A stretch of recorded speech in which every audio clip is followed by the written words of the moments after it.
I said they never know wetin we carry for body. Ọ̀kìn lọ lọ́jà ẹyẹ lèhún ló lájú. Ká ṣiṣẹ́ fún ilẹ̀ bàbá wa. Ká ṣiṣẹ́ fún ìlú bàbá wa. Ká jùmọ̀ sowọ́pọ̀ ká lè tó dúdú àga. Odùduwà tó bá lè gbé wá. Ọmọ Odùduwà ṣègìrì. Ẹ dìde fún ẹ̀tọ́ adúláwọ̀. Ká lè jọ jùmọ̀ gbé délẹ̀ ìlérí. Ká wálé gba ògo ilẹ̀ wa. Ká ṣiṣẹ́ ká lè jọ gbàdé. Ká lè gbàdé adé adúláwọ̀. Àwa ni mọ̀lẹ̀ tí yóò tàn káàkiri. Ọmọ Odùduwà ni wá. Koikimedia, àwa là ń gbétò lárugẹ. Ètò tó kọjú ògbó tiwa mọ̀ ní. Kásá. Ẹgbẹ́ polówó ọjà wa kájé gbogbo ayé jẹ. Ètò tó kọjú ògbó tiwa mọ̀ ní. À ń gbétò lárugẹ, à ń gbàsà lárugẹ. Ètò tó kọjú ògbó tiwa mọ̀ ní. News and sports, ẹ máa rí gbọ́. Ètò tó kọjú ògbó. Ọmọ Ìjẹ̀bú alárẹ̀ mi ló ní kí n máa gé tantan. Koikimedia ọ̀rọ̀ lágbájú mọ̀ mi. Má bá ṣẹ̀rẹ̀ lọ. Ọmọ Yorùbá nìyẹn, ọmọ Yorùbá tata wọn. Àwùjádùn rẹ̀, ọmọ Ìjẹ̀bú alárẹ̀ mi. Ṣé ń lọ máa fi dìbò ọ̀tẹ̀ mọ́lẹ̀? Ẹ̀yin lọ́mọ onígbò máa ń dé. Ẹ̀yin lọ́mọ onígbò máa wọ̀. Igbó máa wọ̀ kájòjì ò gbọ́dọ̀ wọ̀. Àjòjì tó bá wọ̀ bẹ̀ á tẹ̀lé ní ẹbọra. Ẹ̀yin lọ máa náwó òyìnbó tó dé. Ìgbà tó yìnbó dé o, owó náà dẹ́ tún pọ̀ sí o. Koikimedia ṣàwa ní bàbá. Koikimedia àwọn ní bàbá. Koikimedia àwọn ní bàbá. Àdáńtọ́ àtúnpèrè gidi. Koikimedia àwọn ní bàbá. Àwa là ń gbétò lárugẹ jẹ́ ká jọgbọ́ o. Koikimedia àwọn ní bàbá. Àtúnjàfẹ́tọ̀ ilẹ̀ wa, fẹ́tọ̀ ilẹ̀ Yorùbá. Koikimedia àwọn ní bàbá. Ọmọ Oòduà ni wá o. Koikimedia àwọn ní bàbá. Ikú tó ṣe mí lébi òsì, àdìmú bàbá iyọ̀. Koikimedia àwọn ní bàbá. We bring you one closer to your doorstep. Koikimedia àwọn ní bàbá. Afẹ́fẹ́ tó fẹ́ òòdùn kan ní oko lára ni. Koikimedia àwọn ní bàbá. Àpèrè gidi Olódùmarè ló fún wa ṣe. Koikimedia àwọn ní bàbá. Gbogbo ayé ẹ gbọ́, àwa ní bàbá o.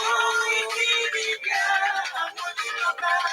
Ẹ máa bọ̀ wá ẹgbẹ́ polówó ọjà yín wá o. Koikimedia àwọn ní bàbá.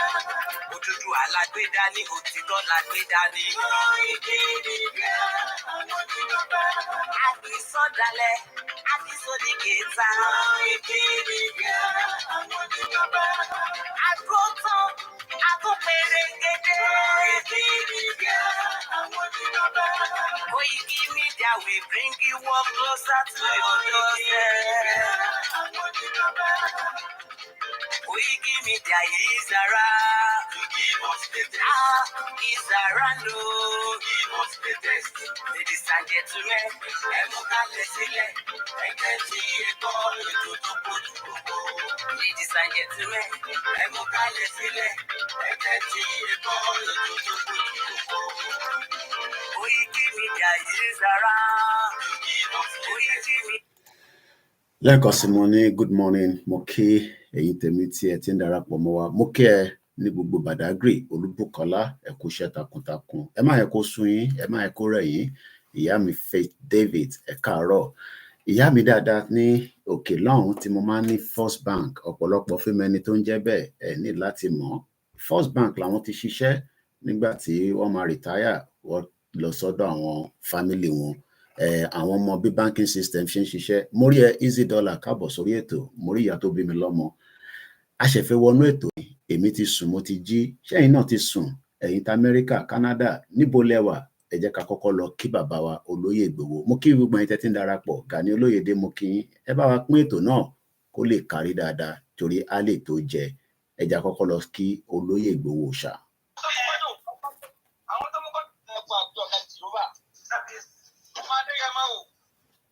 Ọjọ́ òní, ọjọ́ tó lápẹ̀rẹ̀ gidi gan-an ni fún gbogbo ọmọ Yorùbá àtàtà. Pé orí ní ọmọ Adéyẹmọ ọba ti pọ̀ ọ̀tá ìbáyọ̀.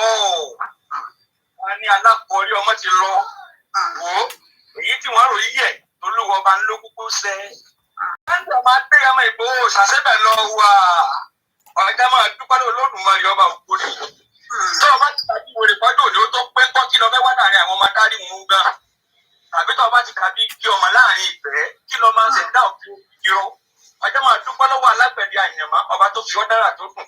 Ọmọ Adéyẹmọ ò ìwọ náà kọ́ Olódùmarè ọba ní tó lárugẹ. Ẹ̀sẹ̀ wọn ló máa rò. Sunday o.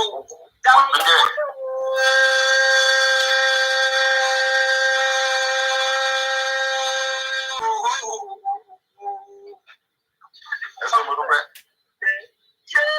Máa gbọ́ ó ti gbogbo ọmọ Adéyẹmọ ò dé wọn mọ́lẹ̀ pákápáká wọn ò lè mí mọ́ ó ti kó wọn láyà jẹ́ kó lè sóge wọ́n ṣẹ̀rù bà wọ́n ọjà wọn láyà wọn ò lè mí fín mọ́ ó ti fi òkúdú láfọ́ ìgbà ooru ní èyẹ dànù. Ọmọ Adéyẹmọ fáwọn bá tiẹ̀ ọmọ ọkọ lóògùn wọn máa lè ìwọ náà bí bàbá tó tó yà á fún un bí ọba ṣe sí ẹjẹ afọ kí ni bẹ nínú ọ̀gán ọmọ Adéyẹmọ ti dún mọ̀wúrú bí ọ̀pani kọ́ pani bí ọba ní pani kó yẹ dún mọ̀wúrú. Sunday ọmọ Adéyẹmọ ó ti di bí àná yìí yé ẹjẹ ọmọ bẹ́ẹ̀ wọ́n wéwé kókò tọ́ba lè bí ọmọ bẹ́ẹ̀ tọ́ba fẹ́ fọ̀yà kọ́ máa fọ̀yà gbèrègbèrè sàǹgbà ọ̀rọ̀ máa fọ́ ẹni bá wọ́ bẹ́ẹ̀ ọmọ Adéyẹmọ ti di bí àná yìí. Ọmọ Adéyẹmọ Ìgbòho ṣá yé orí ìyá pé ọmọ Yorùbá àtàtà ọmọ ọkọ ní ọ̀hún ṣẹ́wù bẹ́ẹ̀ lọmọ ọgbọ́n ṣe ìwọ lọ pa Gàmbàrí nípa ìsìn Sunday ọmọ Adéyẹmọ ọpa Gàmbàrí nípa ìsìn ọ̀pọ̀ abúlé nípa ọgbẹ́ tó ya oníjọ ọmọ ẹ̀kọ́ wà mìíràn. Sunday Ìgbòho ṣá yé pẹ̀lú àwọn bàbá rẹ lọ òrò ọmọ pẹ̀lá mo lẹ́nilé mo sùn lẹ́ẹ̀kan ọmọ ajá tó yẹn lè kí àwọn bàbá rẹ mo dé gbọ́dọ̀ àárín òde wọ́n di méjì báyìí rẹ̀ ta kàrọ̀ méjì báyìí rẹ̀ àgàdà yìí ó di méjì báyìí gbẹ̀dínlógún ó kan ilà àárọ̀ bẹ́ẹ̀ ní kókó ilé ìwọ̀ sàgàdà nínú bí àwọn rẹ̀ ọmọ gbẹ́tọ̀ olóko ilé ní sọ́wọ́ akọ̀yẹ́sọ olóko ilé sí ìgbàlẹ̀ ọmọ Adéyẹmọ Sunday Ìgbòho sàmà fún ogun ní iná ní lókun ogun ló ní ilé àárọ̀ ogun ni wọ́n fi jagun dẹ́gbẹ́ jẹ́ bóògùn òye ẹjẹ́ nira wọn lóògùn òná Sunday ọmọ Adéyẹmọ Ìgbòho sàlóní ilẹ̀ Yorùbá gbọ́ mẹ́rin dandan ní. Máa wá gbọ́ o. Àṣẹ ọlọ́dọ̀ọ́dọ̀ yóò ìlànà Olódùmarè ni ọmọ ìlú ọmọ Adéyẹmọ o. Dákun mọ́rùn làwọn oníṣẹ́ ẹbí ẹ̀tọ́ kálukú mọ̀ fi dùn wọ́n orí kálukú ló gbé ọdẹ kò tó dùn. Wọ́n á máa gbọ́ o. Gbogbo ọmọ Yorùbá tàtà ń dáwà lóye. Ẹja fọwọ́pọ̀ ká gbé ẹni tó wá fi sẹ́ ká gbé lárugẹ gidi ni. Ẹni méjì wọ̀ wọn ò dùn. Ẹjọ́ òrodù lọ sí. Ìbá méjì kọ́ o. Ẹni tó wá fi sẹ́rán. Ọ̀gá tó fi ẹni tó fi ara wọn Sunday ọmọ Adéyẹmọ tó fi láti wá. Akọni ẹjí wa akọni jagunjagun ọkùnrin tararara gbọ́dọ̀ kẹlẹ ọmọ Adéyẹmọ wọn a máa gbọ́ wọn fẹ́ sàgbà kan fún wọn ni ẹni tó bá ní kó òkú ní kékeré kó máa fọwọ́ àná wọn síra wọn ẹsẹ wọn ní kàkọ́ máa ṣe ara ìdíkò dànù ìmọ̀jọ́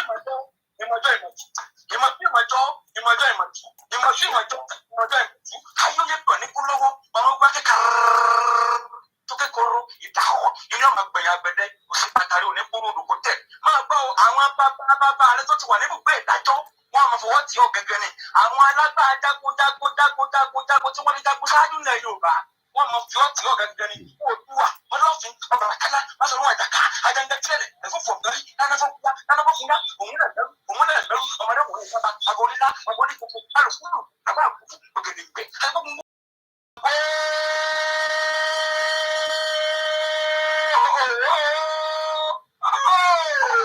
Máa gbọ́dọ̀ sọ̀rọ̀ ọmọ Adéyẹmọ ń bọ̀ ṣàkóso tí wọ́n kùn láyà wáyé náà ọmọ Adéyẹmọ Ìgbòho sàmbolo sí gbẹ̀tugbẹ̀tu tiẹ̀ ṣe ọ̀gbárùgbọ̀dárúgbó lọ́dún gbọ́dọ̀ rẹ̀ jó òkun láyà ọ̀sẹ̀ pẹ̀yìn rìn kẹ́ni máa ń dè bàbá rẹ̀ lọ òrùkàtàrí gbàgbà kẹ́ni máa ń dè bàbá rẹ̀ lọ alárúgbó parúmọ́ Sunday ọmọ Adéyẹmọ ní oṣù òrùkò ní gbangba Sunday ọmọ Adéyẹmọ ó ti di gbogbo ọdún ó ti wà lókè ẹni bá ní ọjà kọ́kọ́ máa gbọ́ o sórí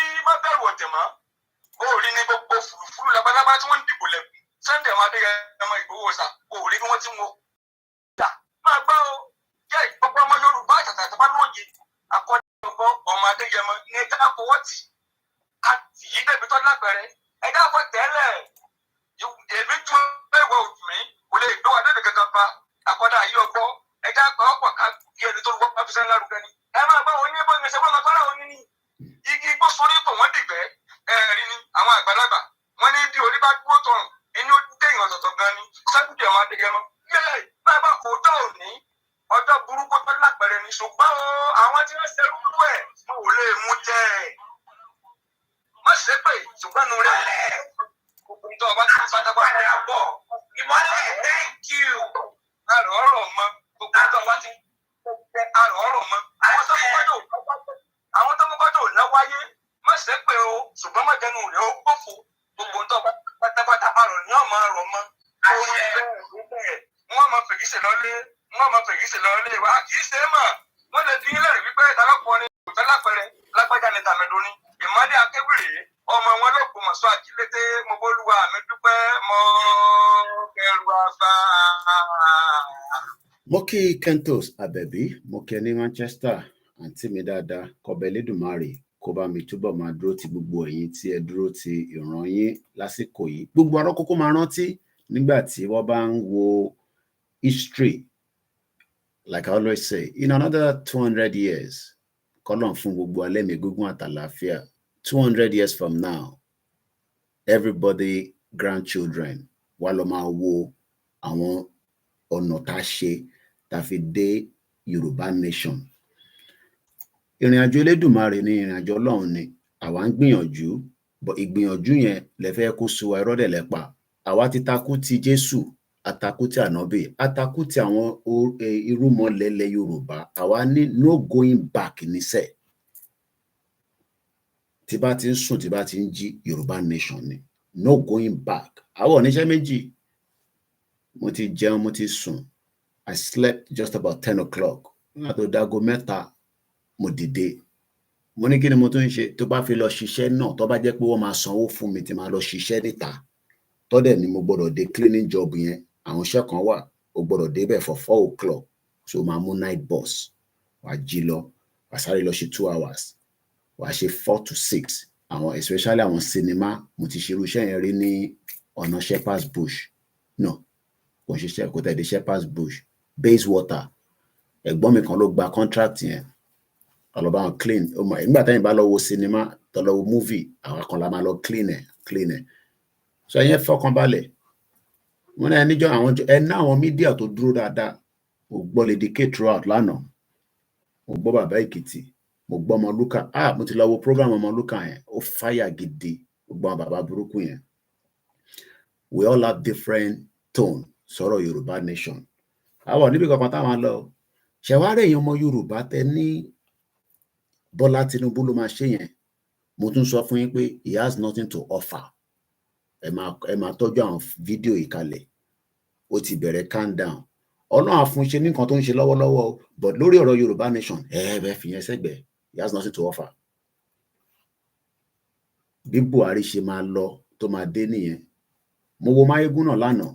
Èèyàn ńlá ọkùnrin ogun kò ṣe takuntakun ní Manchester ní Scotland. Máyégún general. Mo jó báyìí, mo wo program yẹn títí lánàá. Gbogbo ń ta sọ fáwọn èèyàn wa. Máyégún tún mú arántí àwọn crime táwọn politicians yẹn ti ṣe. I just pity Nigerians. A máa play anthem yẹn ká tó máa sọ̀rọ̀ lọ. Ó rán wa létí aircraft ọlọ́gbé wá láti Ethiopia. Ó rán wa létí àtẹ̀rántí minor Dasuki Gate. Dasuki ló kówó sílẹ̀ táwọn Jonathan fi ṣe election ní 2015 kan ló pè Dasuki Gate. Crime yẹn ti pọ̀ jù, so a lè rántí. A dẹ̀ ń sọ pé ẹja gbé footstep lé. Enough is enough.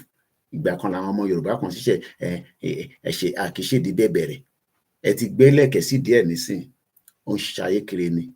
You think Bola Tinubu has the time for Yoruba people to be free? He doesn't. Wọ́n ti gbé ọwọ́ lé lára. So he has to offer. Moríṣèyí Mákindé, wọ́n náà pa àwọn èèyàn wa. Ó ń welcome Sultan of Sokoto, bomb bastard. Mo ní Sultan of Sokoto ló ní Nàìjíríà. Ó ń welcome Bayero, all your governors are wicked. But bí ìyá mi ṣe sọ fún mi, wọ́n máa sọ pé a máa jà mọ́ tó bá yá yín ẹ máa jáde.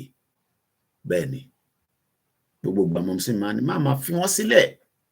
Mo kí ẹ Kúnlé Bakers, Easy mo kí ẹ ọmọ Bọ́lájí Abdullahi. Ẹni tó bá ti sùn ẹ kọ́kọ́ jí, torí tó bá ń lọ ṣẹ́ òru náà o gbọ́dọ̀ dìde kó ṣàdúrà. Orí àdúrà náà làwọn náà wà lọ́wọ́lọ́wọ́ yìí. Mo wá kí gbogbo ẹ̀yin Koikimedia followers, mo kí gbogbo ẹ̀yin ọmọ Yorùbá nation. Ẹ jẹ́ kí Tinubu máa ṣe tiẹ̀ lọ, ẹ má ká wà distracted. Adúpẹ́ pọ̀ tẹ̀ ti release Tani Olohun bí àwọn èèyàn tó padà sórí track. Ẹ jẹ́ ká wà focus, ẹ jẹ́ ká dúró lórí ibi tá à ń lọ. Ẹ jẹ́ ká sọ fáwọn èèyàn wa bí bàbá Akíntóyè ṣe sọ fún mi. Bàbá yẹn pè mí níjẹta, ó ná mọ́ mi, mo ní dáàdì ṣé kò tún sísà? Wọ́n ló wà o. Bí bàbá yẹn ṣe sọ, mo máa ń kọ́lẹ̀ tí bàbá yẹn bá pè. Nigeria has dragged our people into poverty. Tó bá ti drag wọ́n sí poverty, no problem. Àwọn tó ti drag ni wọ́n lè sọ. Àwọn tó ń fi mọ́tò ránṣẹ́ láti Amẹ́ríkà wọ́n lè fi ránṣẹ́ mọ́. Mo kí àìmí lẹ́ẹ̀kan sí Faith David, mo kí Alhaji Alabi, mo kí àwọn GR wọn. Àkúṣe takuntakun. Ẹja plantem wọn ká tó máa wọnú ètò lọ. Ó lè last 3 hours, ó lè last 2 hours. Bí bọ́dì mi bá ṣe lọ sí. But ẹ mọ̀ pé yín bá ń ṣàdúrà náà tó bá dáhùn stage kan tẹ́mi yẹn bá lọ ju bó ṣe yẹ lọ, ó lè gbé ju 5 hours gan lọ. Ẹ jẹ́ ká bẹ̀rẹ̀ díẹ̀díẹ̀. Mo kí ẹ̀yin tẹ́tí darapọ̀ mọ́ wa. Ṣé wá rí ìwọ tó wá wọlé pé kí ló ń sọ níbí báyìí? Tó bá ti jẹ́ pé nǹkan tó fẹ́ gbọ́ là ń sọ níbí báyìí. Ọmọ wọn sọ̀rọ̀, ẹ má bínú ẹ̀yin yá wa, ẹ̀yin bàbá wa. Wọ́n sọ̀rọ̀ kó àtòbò láwọn òbò míì lọ gbọ́.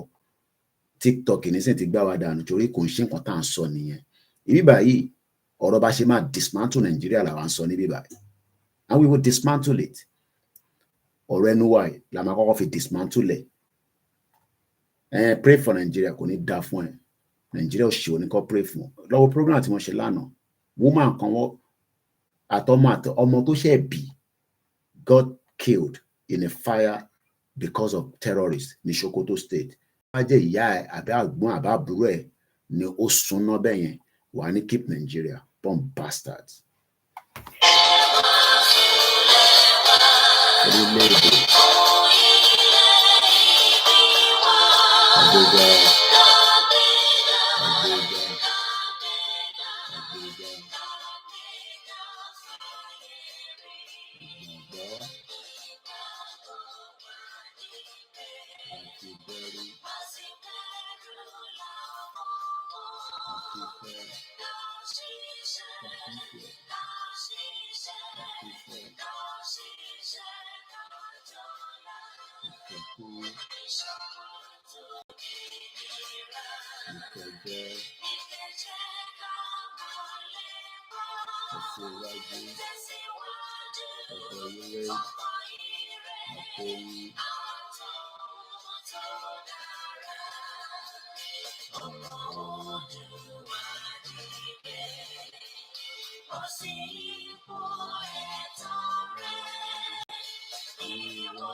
Dismantle 1 2 3. Mo kí àwọn brothers mi, mo kí àwọn agbẹ́lékè lẹ́ẹ̀kan sí kọ́lọ́n foríjì gbogbo òkú mùsùlùmí, kọ́lọ́n foríjì gbogbo òkú kristẹni, kọ́lọ́n lè foríjì gbogbo òkú àwọn oníṣẹ̀ṣe.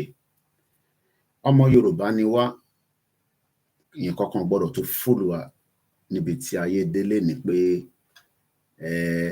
ẹ̀sìn ìṣẹ̀ṣe gbogbo kìíní yẹn in tó bá wọn olúkálukú ẹ jẹ́ kó ṣe. Kódà ò bá jẹ́ pé igi ló fẹ́ bọ tó bá ti fi ti ẹni tẹlòmíì lára.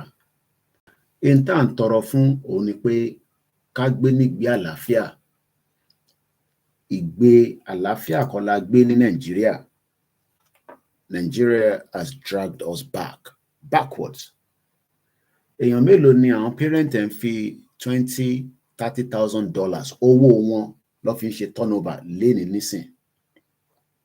Èèyàn mélòó? èèyàn mélòó ni àwọn parents wọn ló ń fi this kind of money ni wọ́n fi ń ṣe turnover? How many people? Anytime we were on gbogbo platforms where the quality will be different is because the kind of device stand low. Our laptop, mo ti ní kí engineer mi kan náà tún wá níjọ́ Monday lágbára Ọlọ́run kó wá bá mi wo Alienware yẹn. Maybe there's a way we can still work with it. So máa wá ní Monday lágbára Ọlọ́run. So ẹ rí pé quality wa ó drop but voice mi ò drop. Yoruba Nation ò dẹ̀ stop. Ẹ̀yin tẹ́ máa ń ní àgbọ̀n kankan mọ́ wọ́n bóyá ẹ̀ ní data. Because as far as I'm concerned, yeah, other than pé Yèyé Dára ò sí life lánàá, but apart from that, we have people that will cover ìgbà tí èèyàn kan bá sí life, èèyàn kan máa wà life. So there is always one of us or two of us. Mo kí ẹ wà látà olórí ẹbí wa. Ẹ má bínú, mo fi monitor comment orí WD76 media. Kò mo lè orí laptop mo ti ń stream Koikimedia. So sometimes the quality, because our laptop yẹn wọ́n ní grade jura wọn lọ.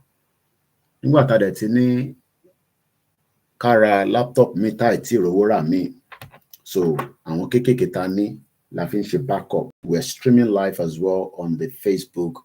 So quality yẹn tẹ́ bá wò ní different platforms. Tẹ́ bá lọ sórí WD76, the quality is very good. Phone yìí dá gan. Mo ní láti wá irú ẹ̀ kan rà sí.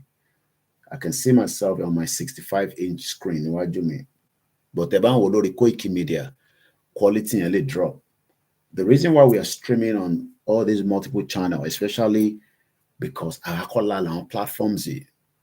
So one day, tó bá decide pé àwọn fẹ́ gbé platform yẹn lọ, we will have a backup.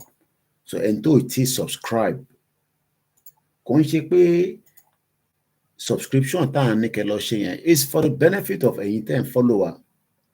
Because èmi náà máa ń wo àwọn program mi tó ń ṣe Yoruba Nation, èmi náà máa ń lọ wo gossip, especially bí alẹ́ nǹkan kan tí marry wife mi tẹ̀ní kinní kan àwọn girls kan, just to get sometimes your mind off. But in reality, responsibility ni pé as lórí TikTok for now, what it disconnect wa títí di 24th. Program tí mo ṣe lánàá was too heavy for TikTok to handle. So TikTok is completely off till 24th. But hello, sorry, MixLR. Some of you don't even read our report. But máa send nǹkan miss àwa káwa kà. Mo kí yàwá Fúnkẹ́ Yàlájẹ káàbọ̀ sórí ètò Ìyá Dáadáa. Ẹ bá ń kí ẹ̀gbọ́n mi Mike Ọlá. Mo ń bọ̀ wá kí gbogbo ní America next year lágbára Ọlọ́run. Ó kù díẹ̀.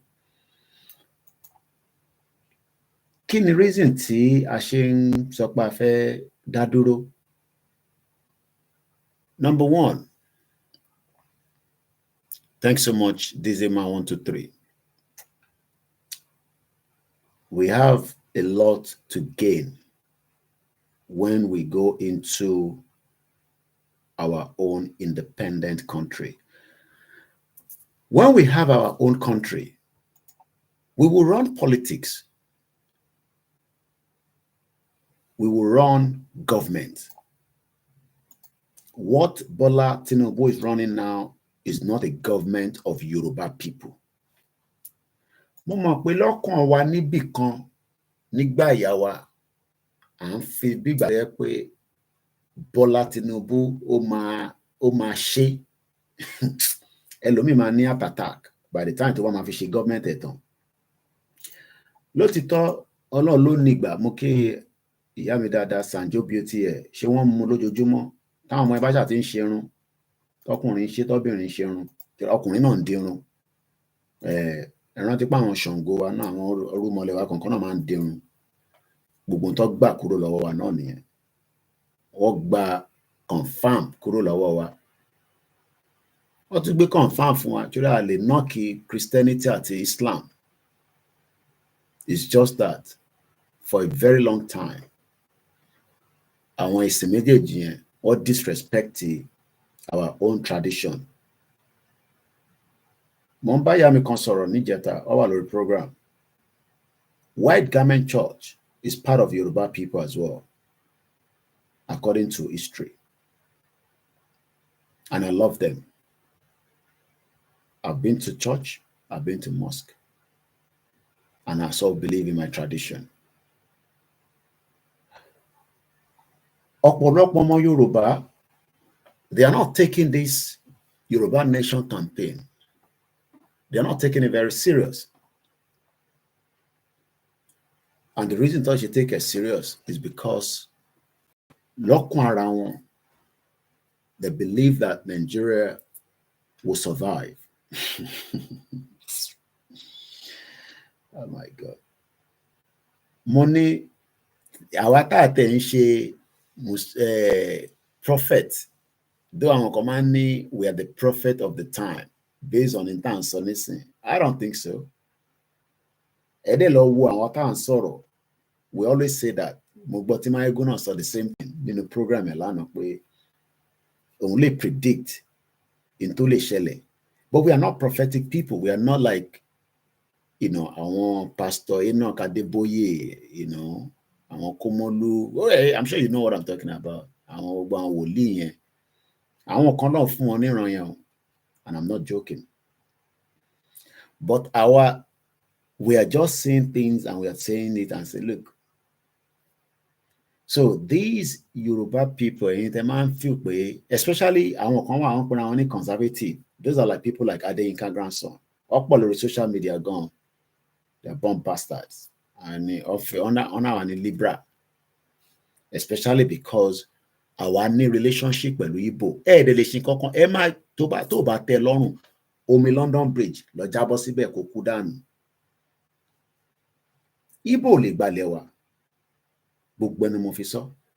Ó lè wùn wọ́n kó gbà ni. Kò sẹ́ni tó lè gbalẹ̀ yẹn. Àfi táwa bá stupid tàbá jẹ́ kó gbà. Bá dẹ̀ ṣe máa stupid ni pé àwọn olórí burúkú governors yìí, àwọn politicians yìí, àwọn gangan ló máa tà. Kò ń ṣe àwa the new breed of generation. Mo gbọ́ program ọmọ Luka. Ó dà kó kú bí 20 minutes kí fi parí ẹ̀. Èmi rí bàbá Fẹ́nifẹ́re. I met him. Bàbá yẹn kò lè sáré bí ti tẹ́lẹ̀ mọ́ in terms of the strength. Àgbà ti dé at 90 plus. We love them. We appreciate them. That is how far they can take you us. If anybody is waiting pé Afẹ́nifẹ́re máa fún wa ní máa push government to go for a restructure, it's too late. Ibà yẹ pé bàbá yẹn nígbà táwa lọ bá wọn níjẹ̀bú Òde èmi àti òòṣà Ìgbòho òòṣà tó bá yẹ pé àwọn bàbá yẹn gbọ́n kan ta sọ ta present fún wọn tó dẹ̀ fún wa ní that kind of press statement. But wọ́n ní àgbàlagbà ló mọ wájú ló mọ ẹ̀yìn àwọn òwe kan wà táwọn máa pa fún wa. But Omoluka did a very great job in calling them out. Ẹ̀ndúró de pa Reuben Fáṣọ̀rántì àwọn yẹn ti dàgbà. Ọlọ́run kó túbọ̀ pẹ́ kó in another 10-20 years ní ṣùgbọ́n àwọn yẹn máa lọ. Èmi ò gbàdúrà kó kú nísìn, but in another 10-20 years they'll be gone. Ní tó bá mú bàbá Débánjọ in another 20 years, he will be 100 and something. He will be very, very old. Ìtọ́tẹ̀ ṣì ń káàkiri tán fi private jet gbé wọn láti bí lọ́sàn. He will not be able to do it. I met him a couple of times. Ó ń ṣe mẹ́rin, ó ń ṣe márùn. And there's some times that me and Igboho nìkan lájọ wà pẹ̀lú wọn nínú yàrá. And he always stressed about Baba Igboho, Baba Buhari làwọn bá ṣe. Ẹ rí gbogbo ìtàn kan táwọn kan máa fi pa fún wa yẹn. Àwọn ìtàn yẹn kò lè work this time around. The first thing is we need to stop this country called Nigeria. We need to stop it. How are we going to stop it? I don't know. Let me say this. For people like us that watch international news, international news. I'm sorry to say that. Yeleshin international journalists, let's break it down. If anybody is waiting for America to dissolve Nigeria, we are wasting our time. America is putting a lot of their strategy to maintain the status quo as the superpower of the world. I was watching my beautiful female broadcaster, Lori Vantage Lano. China try as much as possible. Economy China, not that both it drop, but on drop very fast than could grow. About $12 billion was pulled out of China by investors. Ìyẹn ni president tí wọ́n ṣe lọ sí America. What she need America. America kere on put strategy one into president of the Darukolano into the Asian side. They're putting out a lot of their base.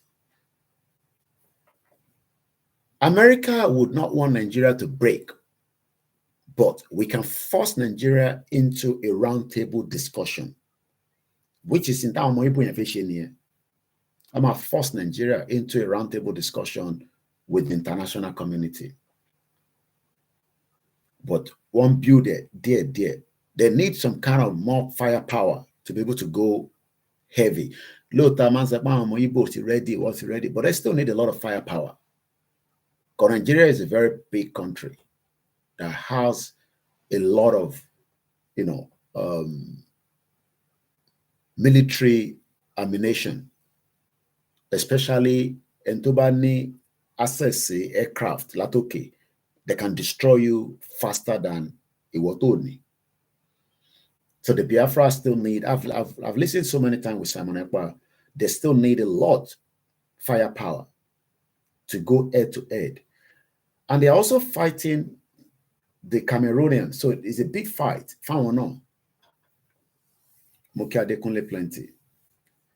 But if anybody, Tojomo Yoruba, if you are still in that darkness, Nigeria has anything to offer us, you are wasting your time. What they will do is they'll continue to propel that it will take some time before we can pull out of Nigeria. And it doesn't have to take some time. We can literally pull out today, but I don't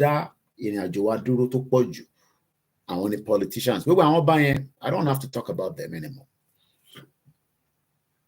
Dear Lobaleshe,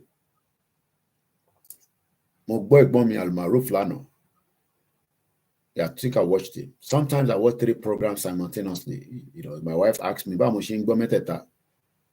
Màá gbé kan sétí, màá gbọ́ kan ní TV, màá gbé kan méjì sí orí phone.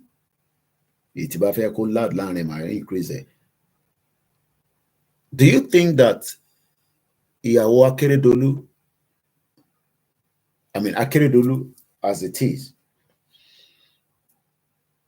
àti Adeleke, Dàpọ̀ Abíọ́dún, to lose Kwara, as far as I'm concerned, Kwara is no longer part of us.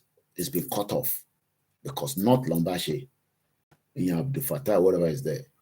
The new guy, Towa Kogi State, Lagos State. Can we literally say that these governors are ready to pull us out of Nigeria today? I don't think so. I don't think so. They're not going to pull anybody out. But we can force them and pull out of Nigeria. But people ask, how do you force them if you don't want to negotiate? You have to first use the force, then the negotiation will come in. These governors knows that we are capable. They've seen us. We are not those breed of our generation tí wọ́n, àwọn Fáyẹmí, àwọn kíni tó ṣe tèkìtì yẹn tẹ́lẹ̀ tó gbé kan sí òrùn, Fáyọ̀ṣe. We are not those kind of breeds of people anymore. Our is another generation, Lele. They can monitor that our rhetorics, our utterances is real. Especially we are talking to people and we are bold enough to come out and say it exactly the way it is. So they know that it is no longer a joke. But what I've done carefully is that they are cooking another set of people to fight us and say, look, am I call interfacing wrong? Mo ń béèrè pé ṣé ká gba independent tiwa away from Nigeria? How can that be wrong?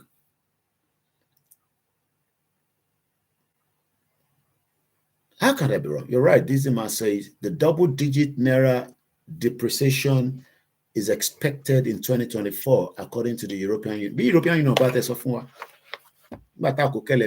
As at yesterday, the money was 1,300. So that means we need the change 200 naira. Yellow mafumini to the pounds as at yesterday.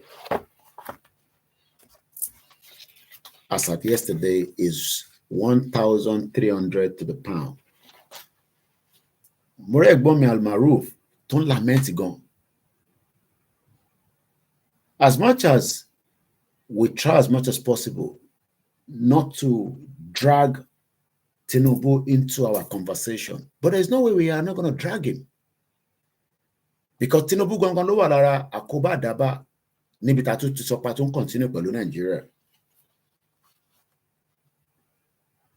The dollar is about 1,000, probably be 50 naira or 100 naira, or probably to the dollar. Inflation might low by 30% to Mama for the next month. The inflation will be 30%. The sufferness, there's a suffering, is just a small, tiny bit. Again, more can because we should be sitting on block of Jimmy, so I probably leave it like that.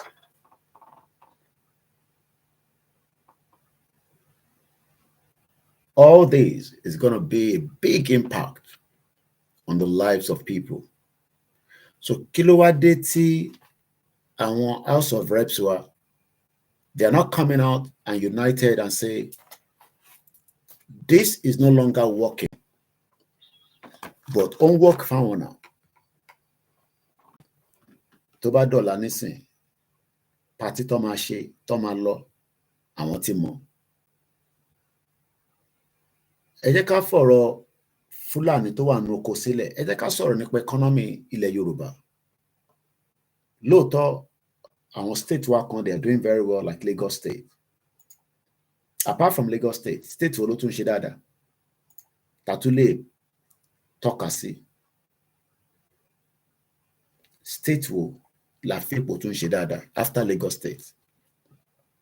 Díẹ̀ lẹ máa fi mọ́ another state nílẹ̀ Yorùbá lédè, apart from Lagos State. Apart from Lagos State that we can say is very, very buoyant, and because Lagos need what it takes, because Lagos Funare is another country of its own. Ẹ lọ sí gbogbo ilẹ̀ Yorùbá láàárọ̀ yìí nísìn.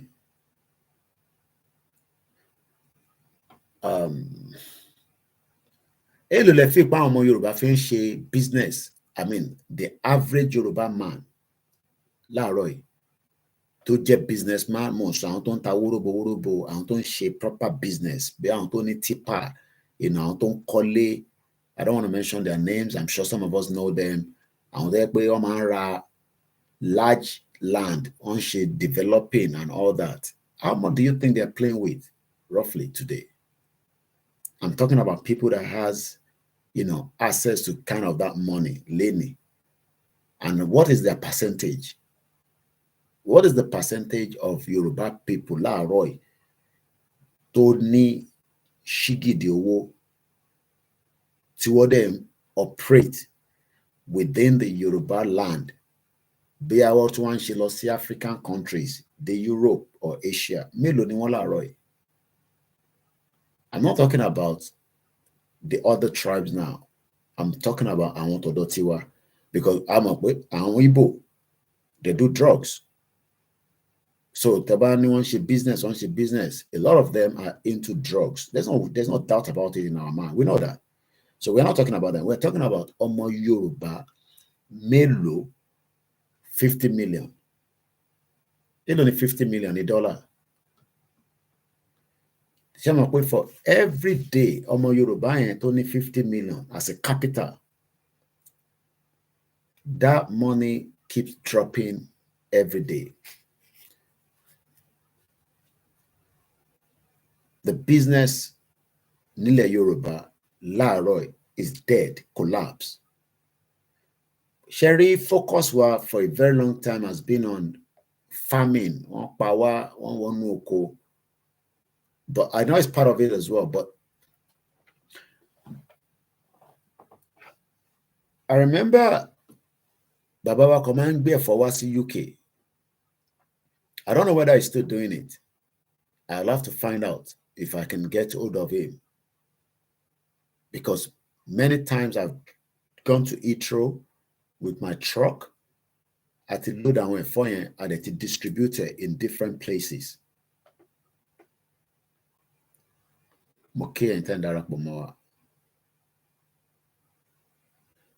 Truly and truly, tó bá yẹ pé Nigeria economy, as at the time tí mo sọ, this was 2019, mo drive truck mi gbẹ̀yìn.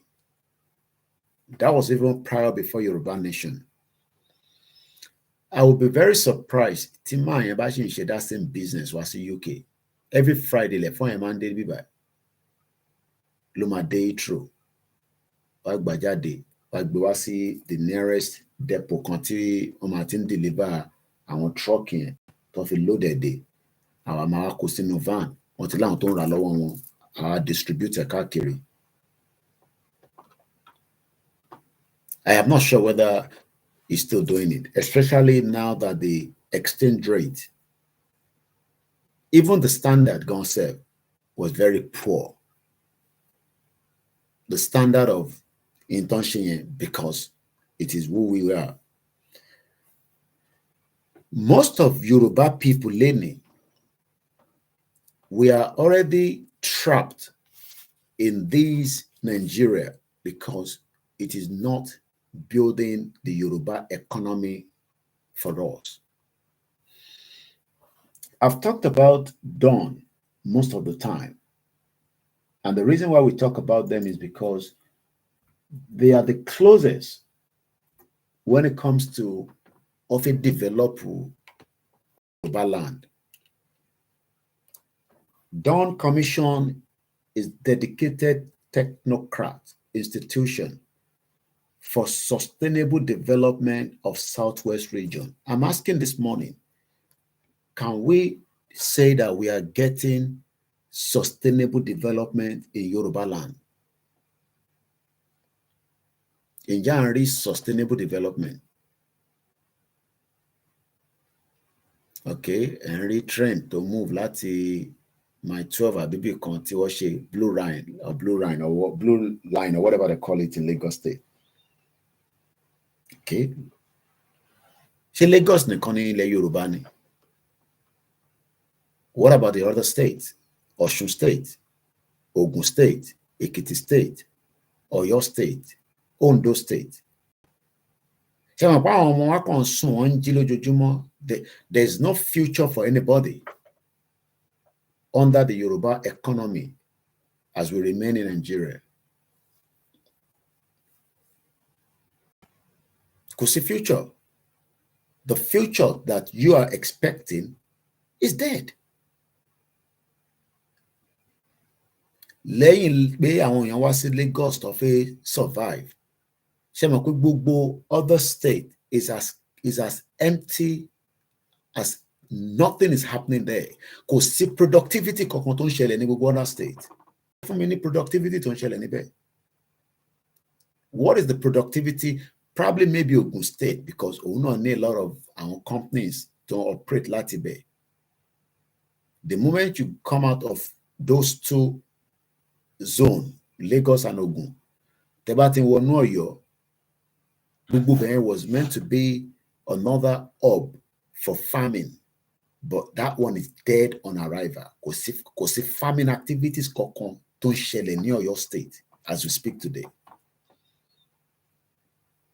And Oyo State is meant to be a hub of its own for logistics in and out, because tó bá ti ń wọnú Ọ̀yọ́ ó ti ń lọ sókè lọ́hùn.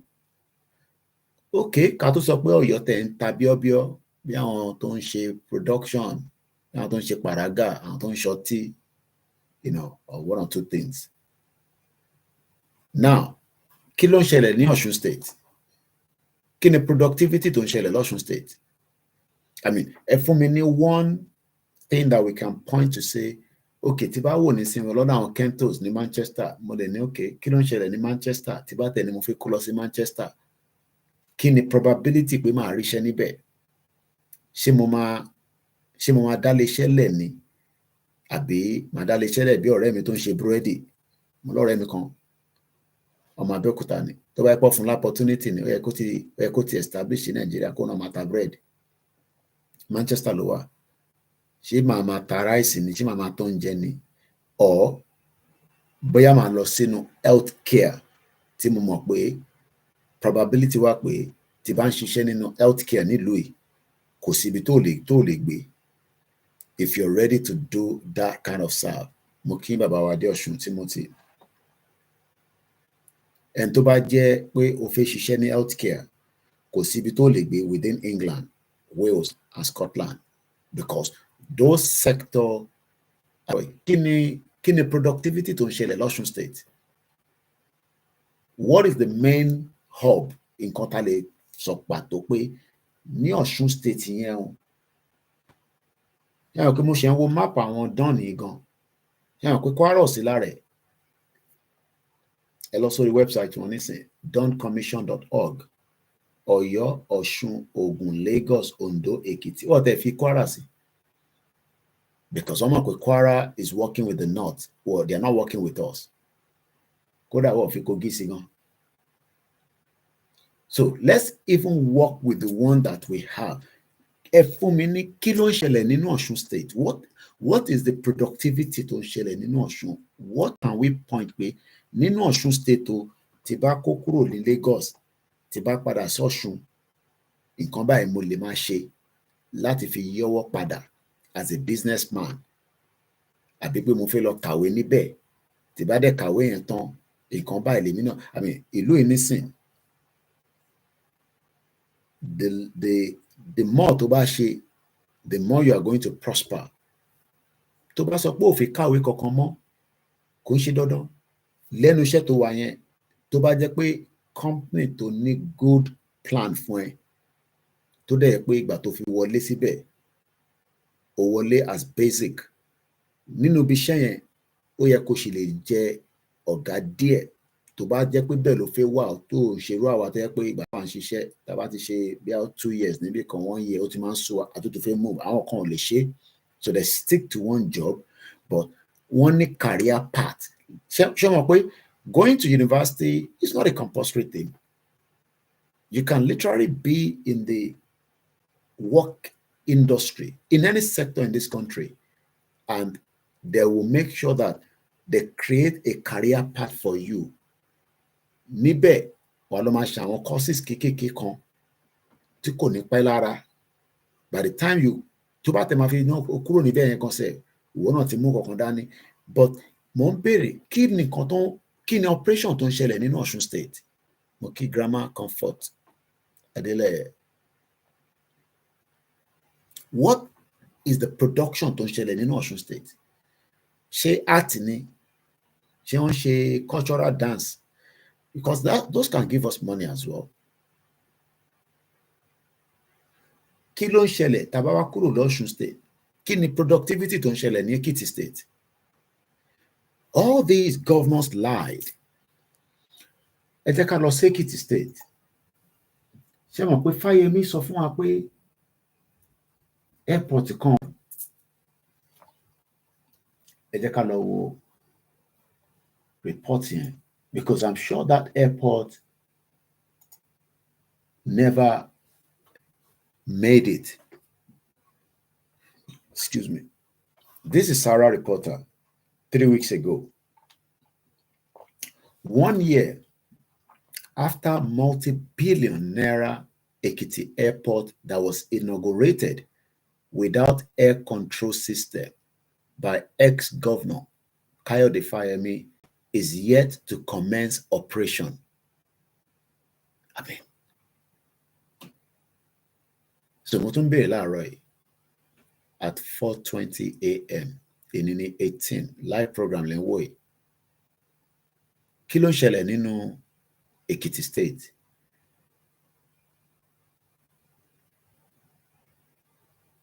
This man said, your economy is agriculture in cassava, cocoa, and tobacco, but it's dead.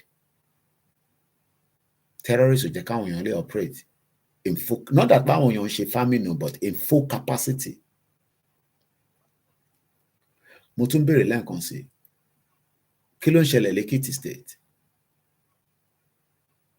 Okay, 1 billions sí airport. That alone can be economy for that part of the world if it is well managed. So kò sí nǹkan tó ń ṣẹlẹ̀ l'Ekiti náà. Okay, bí a ká lọ sọ́dọ̀ àwọn ọmọ Lúkà lókè lọ́hùn. Ọ̀dọ̀ ìyá mi gbé mi lékè àwọn ọmọ Ondo State. Àwọn grandma Comfort Ológunjà pẹ̀lẹ́yìn ọmọ Ondo State. Kí ló ń ṣẹlẹ̀ ní Ondo State? Kí ni ó ń ṣẹlẹ̀ nínú Ondo State? I mean, ẹ fún mi ní kankan tí mo lè tọ́ka sí, because all I know is that the governor sits in Ibadan and is operating Ondo State. And I met Akeredolu a few times. I've told you that. At least mo láǹfààní àti rí one-on-one by no security, sumo question and answer. It only down, it only shrink segbe. Ondo State, kí ni nǹkan tí ó jẹ́ pàtó tí ẹ lè sọ fún mi pé Koiki o lọ́dọ̀ wa l'Ondo State o nǹkan báyìí ni ó ń deliver owó as economic hub ní state ẹ̀yin tẹ́ wọn Ondo State ní gbogbo local government, ṣé garment industry ni, ṣé farming náà ni? I mean, how is it that we don't have future in a country called our own? So, ìwọ tó bí lánàá, èmi tó bí níjẹta, àwọn tó bí ní 30 years ago, gbogbo àjọ wa wà lójú kan. We are stuck.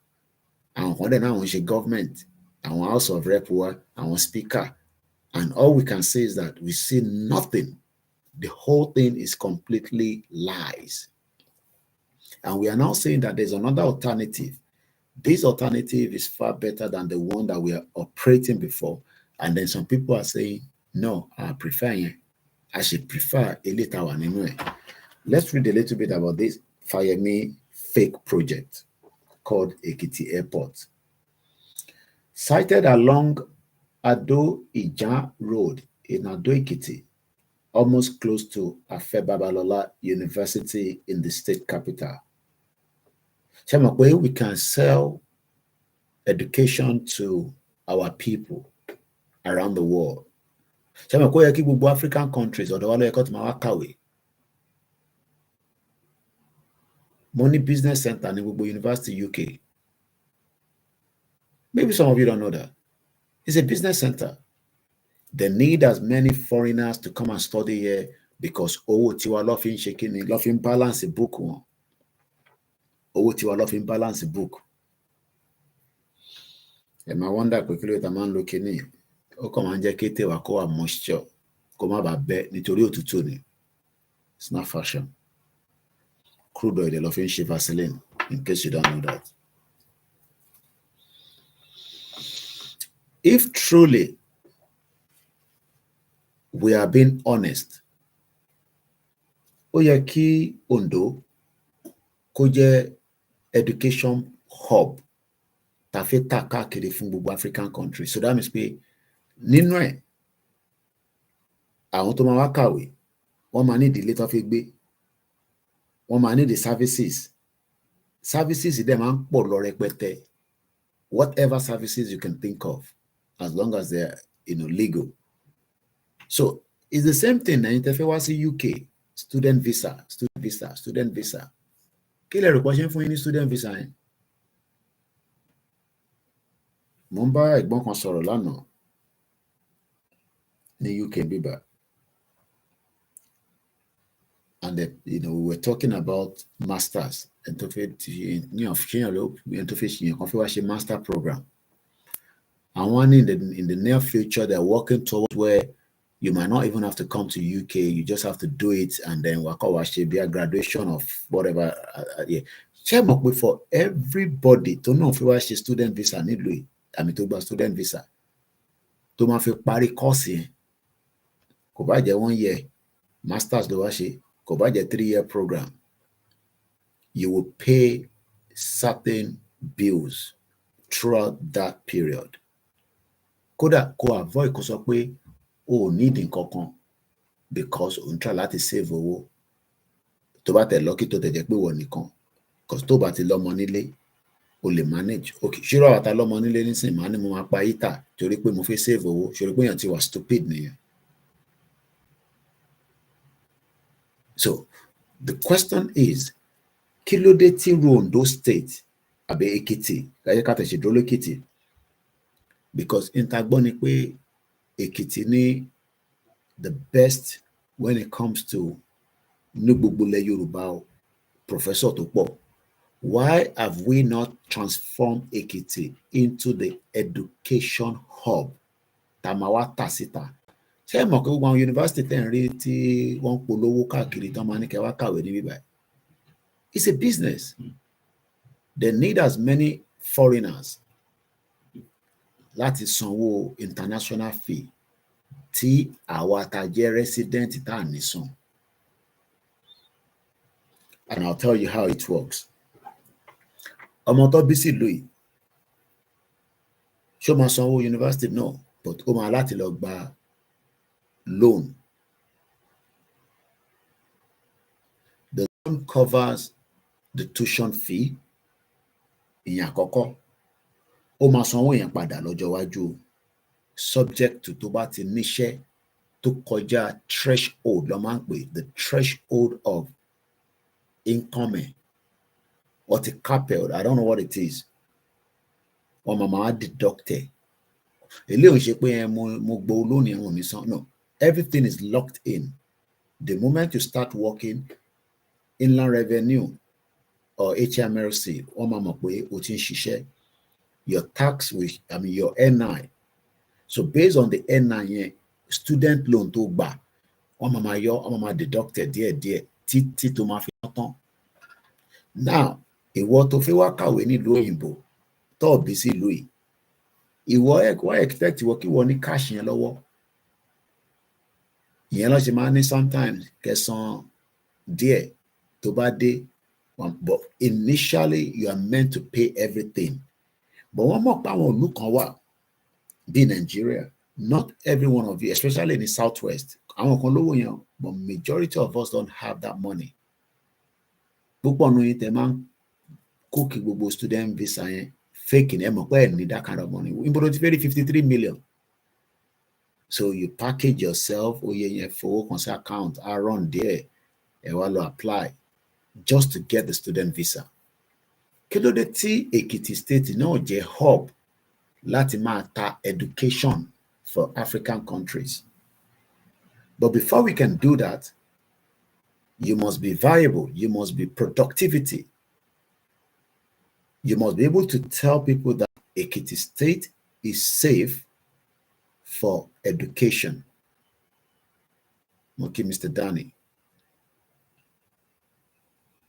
We have the best lecturers. Kódà, ẹ máa tún gba foreign lecturers to mama help you, because by that time, kò ń ṣe gbogbo àwọn òyìnbó ní lecturer wa. Mo rí man kan lórí LinkedIn.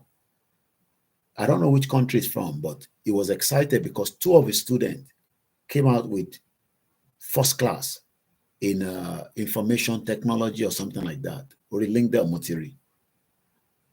Lano. Lecturer.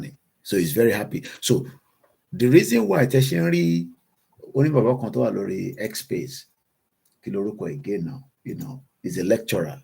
Baba Lekiti mo kí yẹn káàárọ̀ sà. Aago 4:00 lólú lọ́dọ̀ tiwa.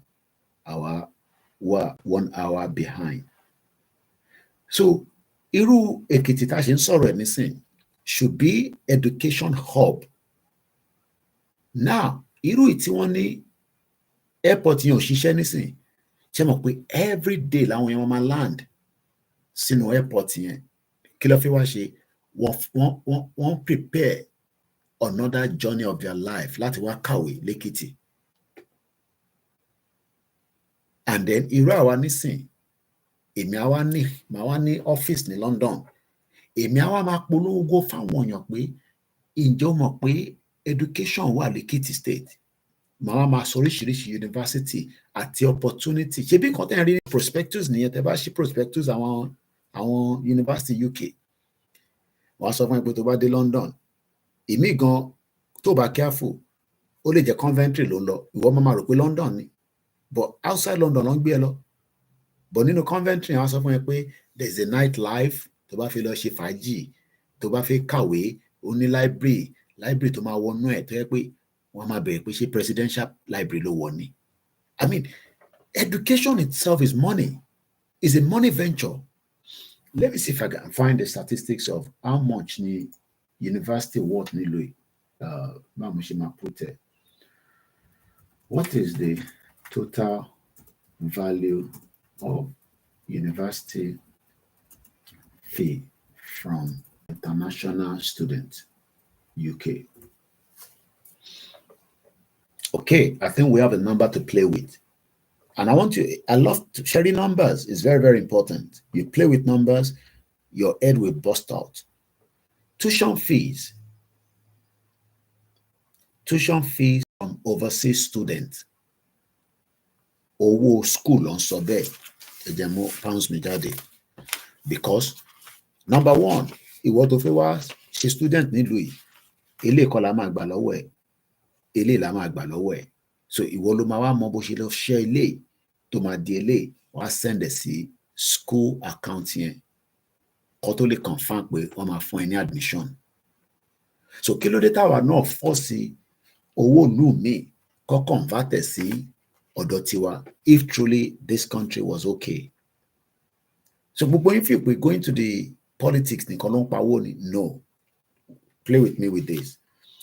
Tuition fees from overseas students have increased by 71% in 6 years. Ní ọdún mẹ́fà, student fee àwọn tó ń wá láti ta Cameroon ni, Ghana ni, Nigeria ni, Cuba ni, China ni, South Korea ni, around the world. I love to play with my map. Mokinyola Jire Jokoka Ekaboma. Around the world, lọ́tí wọ́n kàwé nílùú yìí. Because why? Because what a grade the education system ìlú yìí as top notch. Ó dẹ̀ níṣẹ́ tó ṣe débẹ̀ kó tó di pé wọ́n máa sọ pé tó bá tẹ̀ ní just ordinary GCSE nílùú yìí, wọ́n mọ̀ kó ṣiṣẹ́ débẹ̀ ni, wọ́n mọ̀ pé kò ń ṣe fraud bíi ti Nàìjíríà. Mo lè sọ bí i some 30 years ago, but nísìn gbogbo ẹ̀yin tẹ́ ń kàwé fraud ni. Kódà èmi gan lè believe pé ìwọ ló gba result yẹn. Mo lè sọ mo ní 30 years ago ni mo ti kápẹ̀. Èmi dẹ̀ ti kúrò lé ní 25 years now. So ó affect èmi gan sef. So that means pé time tèmi fi ṣe tán ní Abẹ́òkúta Grammar School, wọ́n ti ń budán. Ọmọ tán pè wọ́n budán. Àwọn boys ti ń budán. Why táwa fi lọ wọnú exam hall, àwọn kan ti rí expo. So how do you expect them to respect your WAEC? Because gbogbo ala mọ̀ pé exam kan tó jáde, paper exam yẹn ó ti wà nínú ìgboro, táwọn kan ti ń kà, táwọn kan ti ń gbé sórí. Ìyẹn ni wọ́n fẹ́ wá fi compete pẹ̀lú àwọn ọmọ tó yẹ pé wọ́n rí expo nílùú yìí, wọ́n ṣiṣẹ́ débẹ̀ ni. Let's work with the numbers again. Mo ti fún yín ní figure yẹn in cash, but èmi ti ní níwájú mi ní bíbá. Mo kàn ṣe ń try láti bring in mind yín pé Ekiti state alone ó lè generate gbogbo owó ta need nílẹ̀ Yorùbá through education. Building the first class Yoruba University scattered around how many local government ló wà l'Ekiti? Ekiti State local government. We have a total of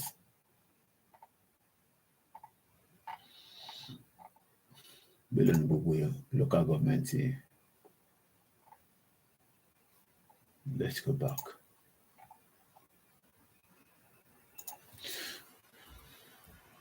How many local government do we have? 16 local government. Do you know that these 16 local government, now we have 1.6 in Ekiti in terms of now figures, 16 local government. Now, see extra 500,000 people by one way Ekiti, Leni, Shofi Boni Shorire, kí ló fi máa lọ máa gé orí èèyàn fún. Kódà kó tẹ̀ jẹ́ pé janitor nìyẹn, ọmọ tó ń pè janitor, àwọn tó ń tún school ṣe.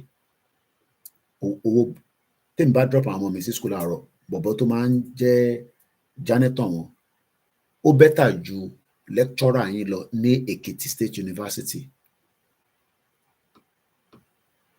Ẹni tó ń tọ́jú school ni mo mìnà, ó bẹ́tà ju lecturer lọ. So now the 16 local government tó wà l'Ekiti State, ó jẹ́ kó máa generate so much money in terms of revenue from education, from foreigners, not ara ilé ni mo ń sọ, from foreigners. And let's go back again to UK. The figure as at 6 years, 71%, it's worth 5.4 billion pounds. One bastard. Ono fi wá kàwé ní London. Ìwé tó fi wá kà London yẹn, à ń fún UK ní owó ni, à ń boost economy UK ni. Owó school nìkan ló sì ń san yẹn, wọ́n ti sanwó, o máa sanwó ná, wà tó ń kàwé ní bíbá. Ó bá wà ní university hostel, wọ́n ti package ẹ̀ mọ́ owó ilé ẹ̀. So tó bá ń san bí i £30 or £40 owó ilé, owó ilé yẹn wọ́n ti yọ owó services nínú ẹ̀. Tuition fee lásán ni mo ṣe ń sọ yìí o. Ẹ̀gbọ́n kan tó sọ, between 2000 and ó ti lọ sókè o. Ẹ farabalẹ̀, mo kí n lẹ́ẹ̀kan sí bàbá l'Ekiti. Tuition fees, owó school tó ń gbà lọ́wọ́ foreigner, kí ló ń pè ní foreigner lèmi nílùú yìí. Àwọn tó fi wá kàwé ní UK. Owó school yẹn, wọ́n ní between 2016 and 2017 academic year, ó worth 5.4 billion pounds sterling. Nígbà tó máa fi di 2021 àti last year, ó ti lọ sí 9.7 billion. Owó school lásán ni mo sọ yẹn o. Àwọn àjòjì, Osha Abdullahi. Dismantle sọ pé the UK is making billions of pounds from international students studying in UK. Ǹjẹ́ àwa ronú pé tá bá dá dúró gẹ́gẹ́ bí orílẹ̀-èdè, a lè mú kan náà state wa ká sọ di ambọ̀sibọ́sí, we will use gbogbo ilẹ̀ Yorùbá and transform it to where even tó bá tẹ̀ jẹ́ pé African country nìkan ló wá ń kàwé lọ́dọ̀ wa, owó wa ló máa fi san owó fún wa láti wá fi operate ní ọ̀dọ̀ wa. So, but mo tún bèrè láàárọ̀ ẹ̀, bàbá l'Ekiti wà lórí program wọn gbọ́ mi báyìí. Kí ni nǹkan tí Èkìtì tó ń produce ta lè sọ láàárọ̀ yìí? Now, ẹ jẹ́ ká padà sí orí Fáyẹmí. Ó náà ń kọ́ airport láti ọdún kan nísìn. A máa gbúrò airport yẹn. Again, èèyàn kan tún bèrè lórí Google. How much do international students pay for university in UK? Èló ló ń san per term?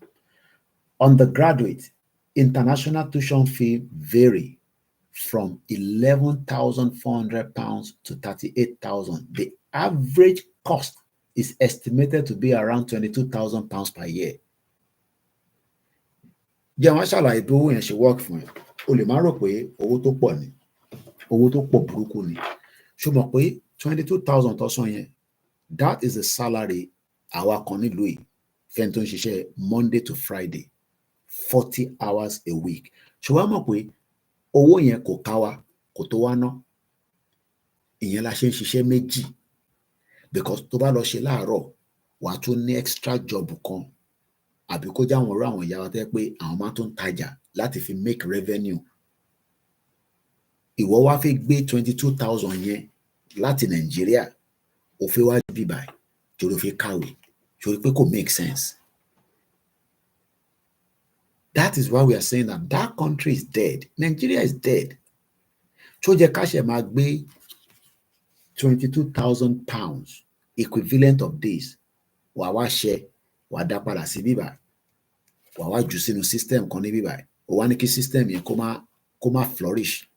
Whereas that same 22,000 pounds ní iṣẹ́ tèmi ló ń ṣe for a whole year equivalent tó máa san fún mi ní every month. Tó bá dẹ̀ ṣe ó jẹ́. So who is telling us that Nigeria will progress? Bẹ́ẹ̀ ni bàbá lẹ́kìtì airport yẹn ṣiṣẹ́, òun náà mo fi kà nísìn. So ẹ jẹ́ ká padà sórí Sahara Reporter 3 weeks ago. Mo kí gbogbo ẹ̀yin wa tẹ̀wá káàkiri. Mo ṣe ń bọ̀ Londo State.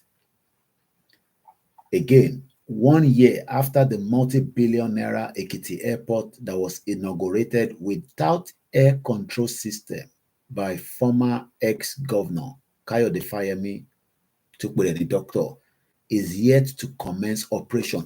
Kí ló dé tí kò commence operation? Ṣé the new governor tó take over, ṣé kò wá interested ní? Ṣé òun náà tó fẹ́ kọ́ airport míì ni?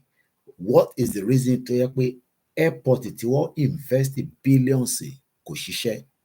Okay, kí ló dé tí wọ́n kúkú ṣe wá divert billion yẹn sí another sector? Because the reason tó máa ṣe fẹ́ kọ́ airport is not because politicians feel flying, it's because it's a hub.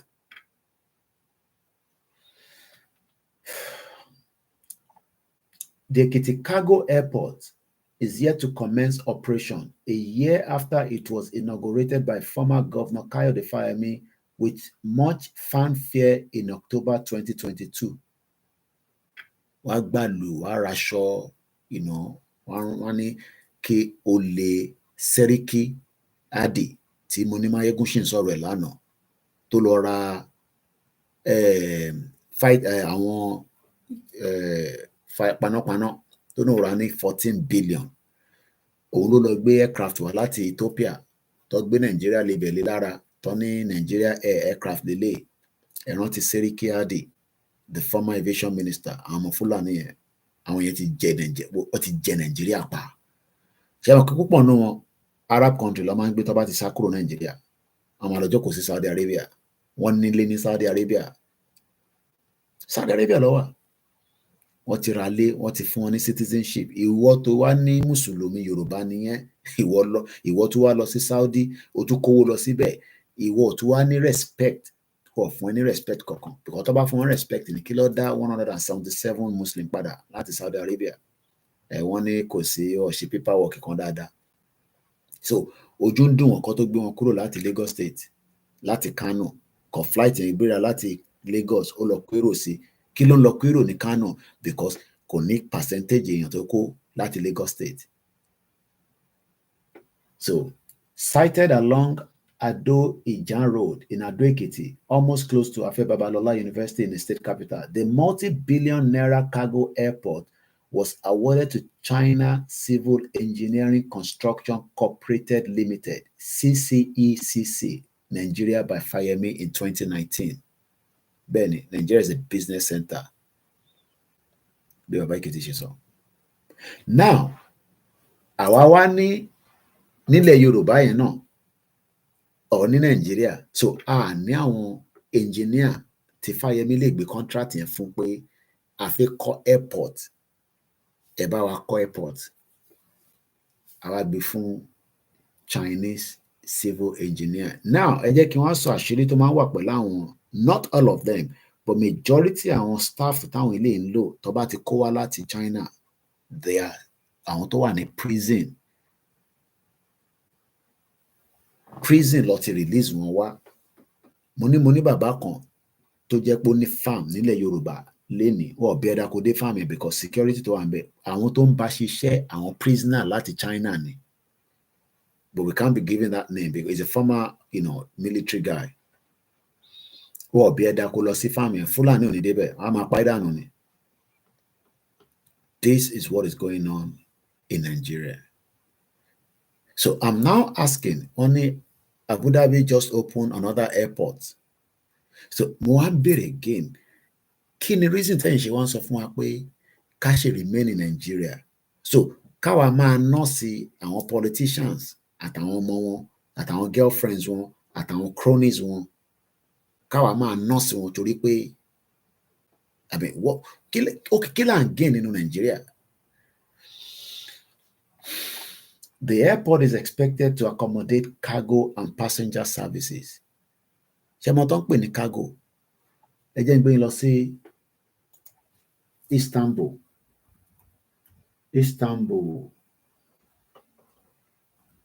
Kọ́lọ́njẹ́ ò lè dé ìlú yẹn.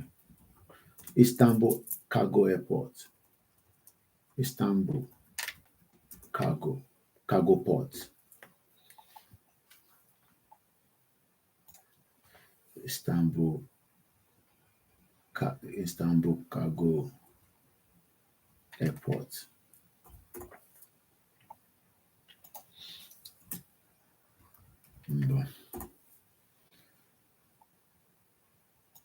This is the news as of 2017, okay?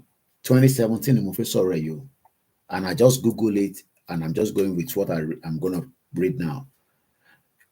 The operator of Istanbul New Airport, Turkey Showcase Hub, set to open in 2018, has signed 25 years contract worth 250 million euro with 6 companies for its Cargo City Group Service campus site. According to the IGA Airport Operation, which has the contract to build and operate the mega hub, said that it has signed contract with the MNG, PTT, Celebi, ground handling, Alpha System, logistics, billing logistics, which will be based at the Cargo City, while MNG, Celebi ground handling, and Avas will also be located at the ground service campus. According to the spokesperson, the existing main Istanbul gateway of Atatürk Airport, which will be replaced by the new hub, handling, again, numbers and statistics don't lie. They'll be handling 918,000 tons as at 2016, is now expected to reach 1 million tons by the end of 2017. IGA Airport Operation Chief Executive Husseini Kaskin said Istanbul Airport is up to improve this capacity. Once open, the airport will have 2.5 million tons of cargo capacity. No, ṣé wọ́n bí Nàìjíríà mọ́ wa pé ká wà ń bẹ̀ nígbà tá à ń sọ pé ká kúrò níbẹ̀. Ìwọ wá ń jí làárọ̀, ò wá ń wáṣẹ́. Tó bá jẹ́ pé inú Turkey ló wà tí 2.5 tons of cargo láti kọjá in a year or whatever tí ó bàjẹ́, wà á mọ̀ pé wà á máa làágùn lójoojúmọ́. Ọlọ́run jẹ́ ọ̀ráyè lọ church gan sẹ̀. Tí by the time wọ́n máa fi délé wà á ti rẹ̀, online ló máa bá wọn ṣe. Currently, the airport with the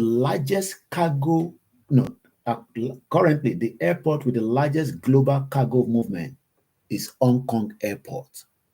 Only the largest lágbàáyé. The largest cargo movement is Hong Kong Airport with a volume slightly more than 4.5 million tons. Yet, the Istanbul New Airport will have the capacity of 5.5 million tons when all its phases are completed. So Istanbul Airport will beat the Hong Kong. Now, kí ló rò pé wọ́n move láti Istanbul yẹn láti Turkey tó fi ń di pé ó ń gba inú airport yẹn kọjá in terms of the cargo, in terms of the weight. And let me explain something to some of you. When I was in UK some 10 years ago, we couldn't get the tones, we couldn't get the numbers, because as at that time, nígbà táwa lọ sí Spitalfield, èmi àti Captain John, in tí wọ́n sọ fún wa ni pé in tó bá ti mú wa sign contract pé a lè deliver issue yẹn fún wọn, it has to be consistent. Kò ń ṣe pé àwa rí issue gbé wá ní month yìí, tó bá wá di next month àwa gbé story sílẹ̀. There mo kí ẹ Kúnlé Bakers, òkú náwó bó ṣe fún wa lánàá náà ló tún fún wa lénìí. Thank you so much for the super chat. Tẹ́yìn bá wọ́ndà pé níbo lẹ tún send the super chat, ẹ bá ti lọ sórí WD76 Media, you can do so. Mo kí Kunle Bakers and the rest of you. You can also give us super chat. All this gift is just to say thank you so much. Àwọn lè ṣe tí wọ́n ń ṣe, Bàbá Lékìtà lè ṣe tẹ́ ń ṣe, ẹ ṣé àdúpẹ́. Yèyé Dára lè ṣe tẹ́ ń ṣe, ẹ̀yin náà gbà. It's also about that, so, and we appreciate those of you that are doing it for us. It goes a long way. The question is, Fáyẹmí promise wa ní airport.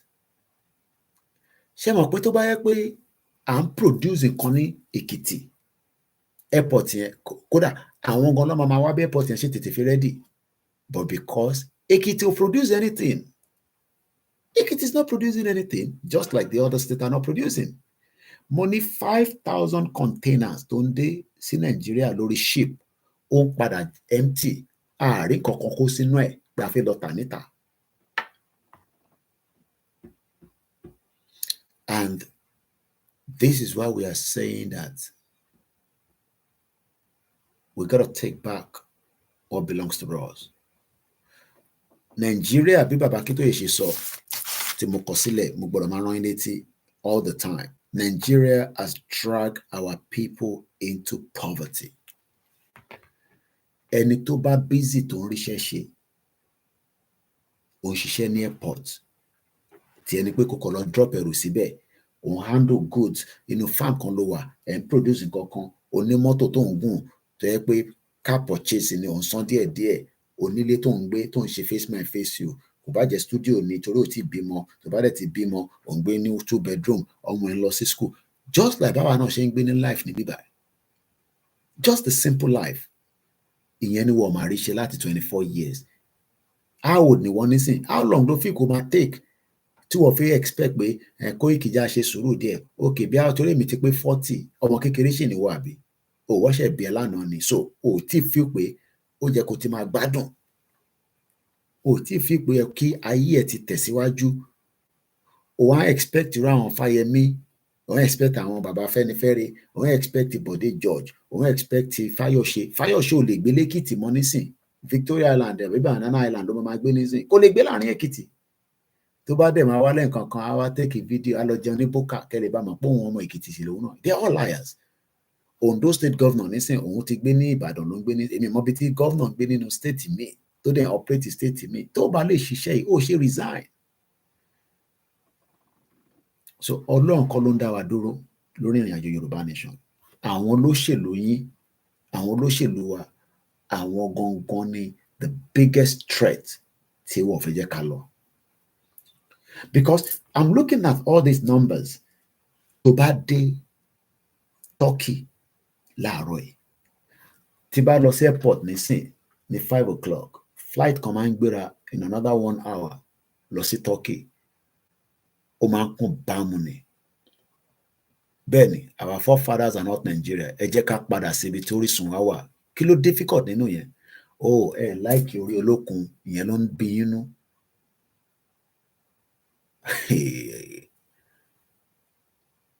What is our problem? Ẹ ń dúró káwọn Tinubu wá gbé yín lọ sí ibo ni Tinubu ń gbé yín lọ? It's taking us nowhere. Tinubu fúnra rẹ̀ gan mọ̀ pé wọ́n gbé wa lọ anywhere. Because that country is dead on arrival. But unfortunately, Fáyẹmí náà ń kọ́ airport. Mọ̀ tán pè ní cargo airport ni. Ìyẹn ló ṣe pé ní cargo. Mo ń sọ̀rọ̀ iṣu lẹ́ẹ̀kan kí tó mẹ́nu kúrò ńbẹ̀. Ní Spitalfield market, kò sí èso, kò sí fruit náà, kò sí nǹkan tó ń wá tó ní bá níbẹ̀. Tó ń gbé wá. onírọ́ ló máa ní kinní kan ẹni sòrò ìjẹ́ lọ́mú kankan máa fún ní kẹwọn mọ̀ ń bọ̀.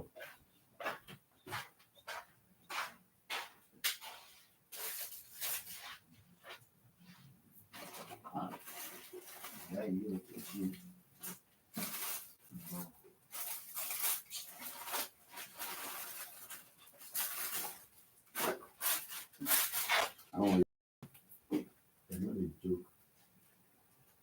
bóyá kó kí ní ìsìnkú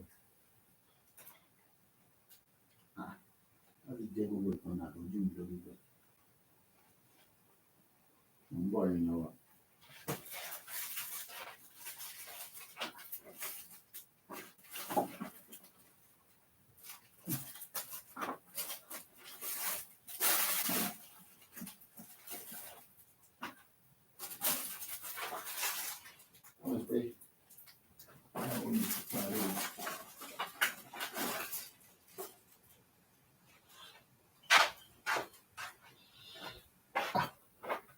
Má bínú because kí n tó sùn lánàá èmi jẹ máńgò ẹyọ kan mo mọ̀ pé àwọn ọmọ mi náà ti jẹ èyí tó kù ń bọ̀.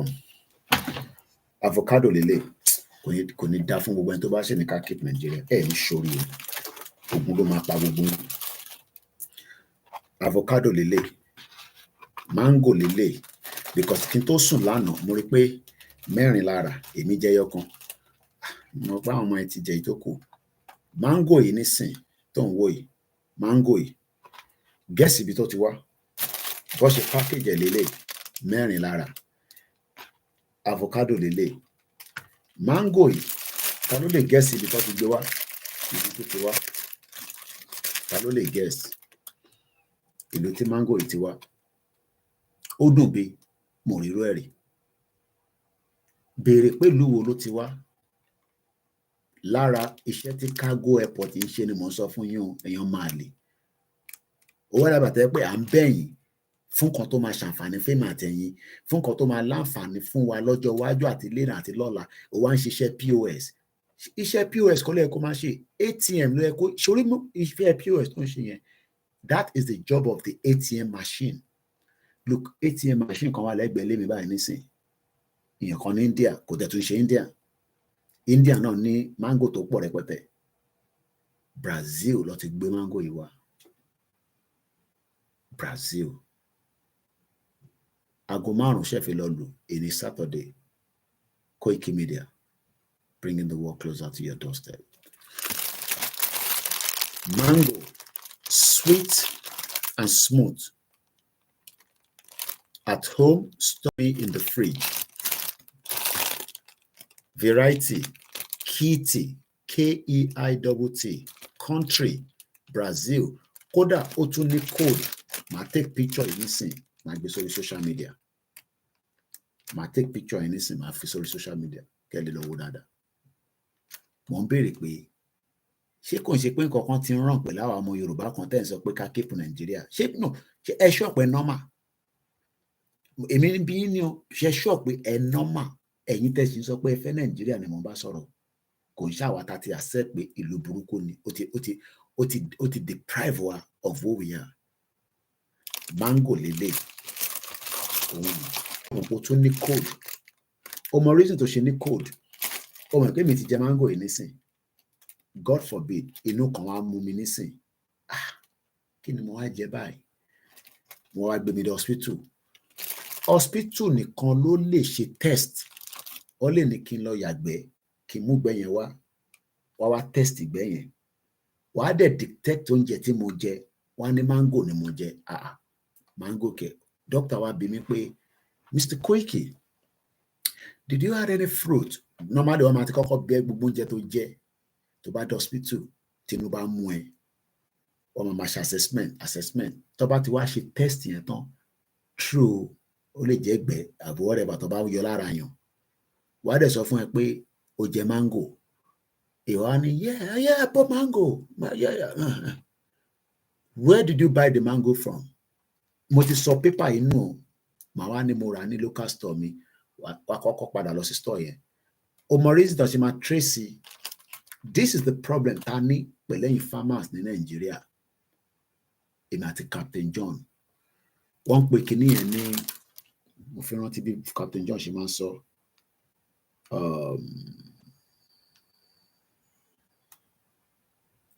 we cannot traceability.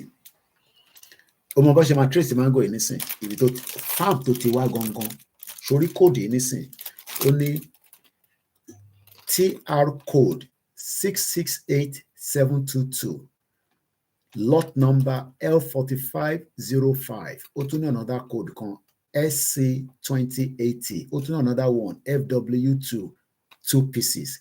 That means pé farmer tó gbin mango yìí ara code ẹ̀ máa wà níbí báyìí so that the problem bá wà traceability ìwọ tó ní Koiki máa send issue sí ẹ ṣé mo lè trace ẹ tó bá sọ fún mi pé Ìsẹ́yìn ló ti ń kóṣù yẹn wá tó dẹ̀ mọ̀ pé rọ́ ló ń pa fún mi bóyá ọ̀nà Benue ló ti lọ́n kó bóyá aṣọ Ghana gan ló ń send sí mi báwo mo ṣe lè trace ẹ padà is called traceability. Nigeria ò kì í ṣe country rárá evidence kan mo fún yín nísìn Nigeria ò kì í ṣe torí tó bá ṣe sọ fún ẹ pé country ní Nigeria to ẹ dànù. I'm going to take a picture now and I'll upload this on social media. Bí ṣe kúkú máa yà náà ni ẹni tó bá gbọ́ program ló máa ní understanding ẹ̀ àwọn tó bá gbọ́ wọ́n máa bèrè pé kí ni mo gbé sórí social media problem tí wọ́n nìyẹn practically mi máa ń jó pẹ̀lú níbí báyìí so let's take the picture and upload it. Mo kí gbogbo alẹ́ nǹkan sí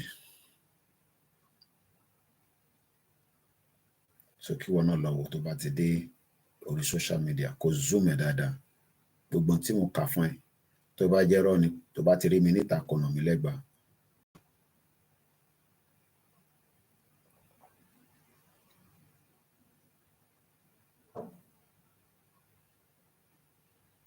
Okay, màá wá tún ṣe short video.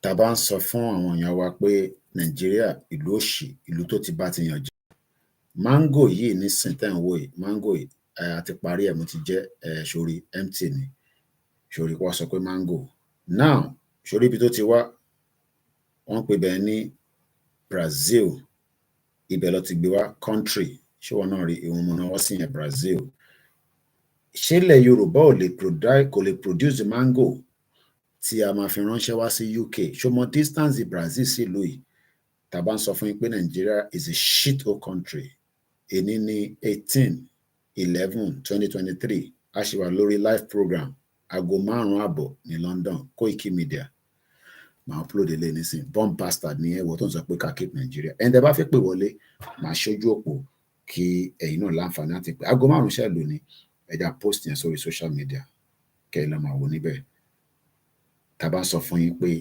Nigeria ó ti bà ayé ara ẹ̀ jẹ́ ká má sọ pé ayé tiwa so ẹja nǹkan write up lé lórí mango sweet mango sweet ó sweet bàjẹ́ mo tẹ̀wọ̀n wọ́n ti parí ẹ̀ èmi jẹ́ ẹyọkan lánàá kí n dẹ̀ sùn kí n tó jí wọ́n ti parí mẹ́ta tó kù kí ló dénú lé tó máa lọ rà mí lọ́la sweet mango from Brazil àti nǹkan wá ìwọ máa sọ pé it can be traced even when the person that package it every information is on their database the sticker on it is the copy of the information àwọn tó ń ṣiṣẹ́ logistic nìyẹn ó tún tó bá mi ṣàlàyé dáadáa ẹ wá béèrè lọ́wọ́ Fáyẹmí airport cargo tó náà ń kọ́ kí ló dé tó gbẹ́rù jáde torí kò sí kankan tẹ́ ń produce mo ń gbọ́ ní orí Vantage náà ní kò ń ṣe fit títà náà tìjẹ́ta Bangladesh American ra garment worth $11 billion lọ́wọ́ wọn ní every year garment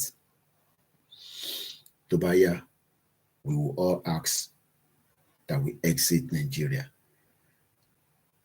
but àwọn politicians of Eka exit because wọn kò tá bá ti exit that will be the beginning of good things so mo ti post video yẹn àti ó ti lọ sórí Koikimedia báyìí máa gbé lọ sórí other platforms wa náà so tẹ́yìn náà bá ti rí ẹ bá wa pín máa tún post ẹ̀ jáde sórí WhatsApp so that these are the basic things that we talk about. Ìyá mi Ọlájírè sọ pé a country that borrow money to pay salary is dead on arrival. Nigeria is not only a failed state, it has also collapsed. Mango, avocado lele. Yeah. avocado lélẹ̀ tó bá dọ̀la nísìn inú ilé mi láti jẹ́ so mo lè fọwọ́ kàn kò ń ṣe tà torí òun lè mí lè máa wọ pé kí ni mo ṣe ń fọwọ́ kàn bẹ́ẹ̀ mi ìbáwọn fámílì mi ló fi jẹ́ fámílì ẹ̀ bá jẹ́ nǹkan lè lọ mú nínú kíní fámílì mi ló jẹ́. So now coming back to the program, I'm asking again, who still want us to keep Nigeria? Pẹ̀lú ìtàtú tó gbọ́ lálẹ́ àti sọ̀rọ̀ nípa education lè fún wa lówó nílẹ̀ Yorùbá a ní farm ó lè fún wa lówó. So those two things can give us the right economy to start with. But early started in Nigeria because it is actually dragging us back. Mo kí ẹlẹ́nkan ṣe Kúnlé Bakers, mo kí $1, mo kí gbogbo ẹ̀yin tẹ́ wà lórí ètò, mo dẹ̀ kẹ́yìn tẹ́ máa tún wò náà. Nítorí pé mo mọ̀ pé tó bá tún máa fi di ọ̀la sọ́túnla, àwọn kan máa padà wá tún wò. Mo kí ìyá tó bí mi lọ́mọ, mo wá ń kí bàbá Akíntóyè, kọ́lọ́njà rí yín pẹ́ bàbá dáadáa. Bàbá tó ní the noble goal and the noble path. Eléyìí ń lo ìṣọjá dá ilé padà sí kitchen. Ká lè fọwọ́ wa, ká máa bẹ̀rẹ̀ ká sì máa bá program wọn lọ. Mo kí ìyá mi Faith David, mo kí gbogbo ẹ̀yin tẹ́ wà lẹ́nu iṣẹ́. Iṣẹ́ ẹ̀kọ́ làwọn náà ṣe lọ́wọ́.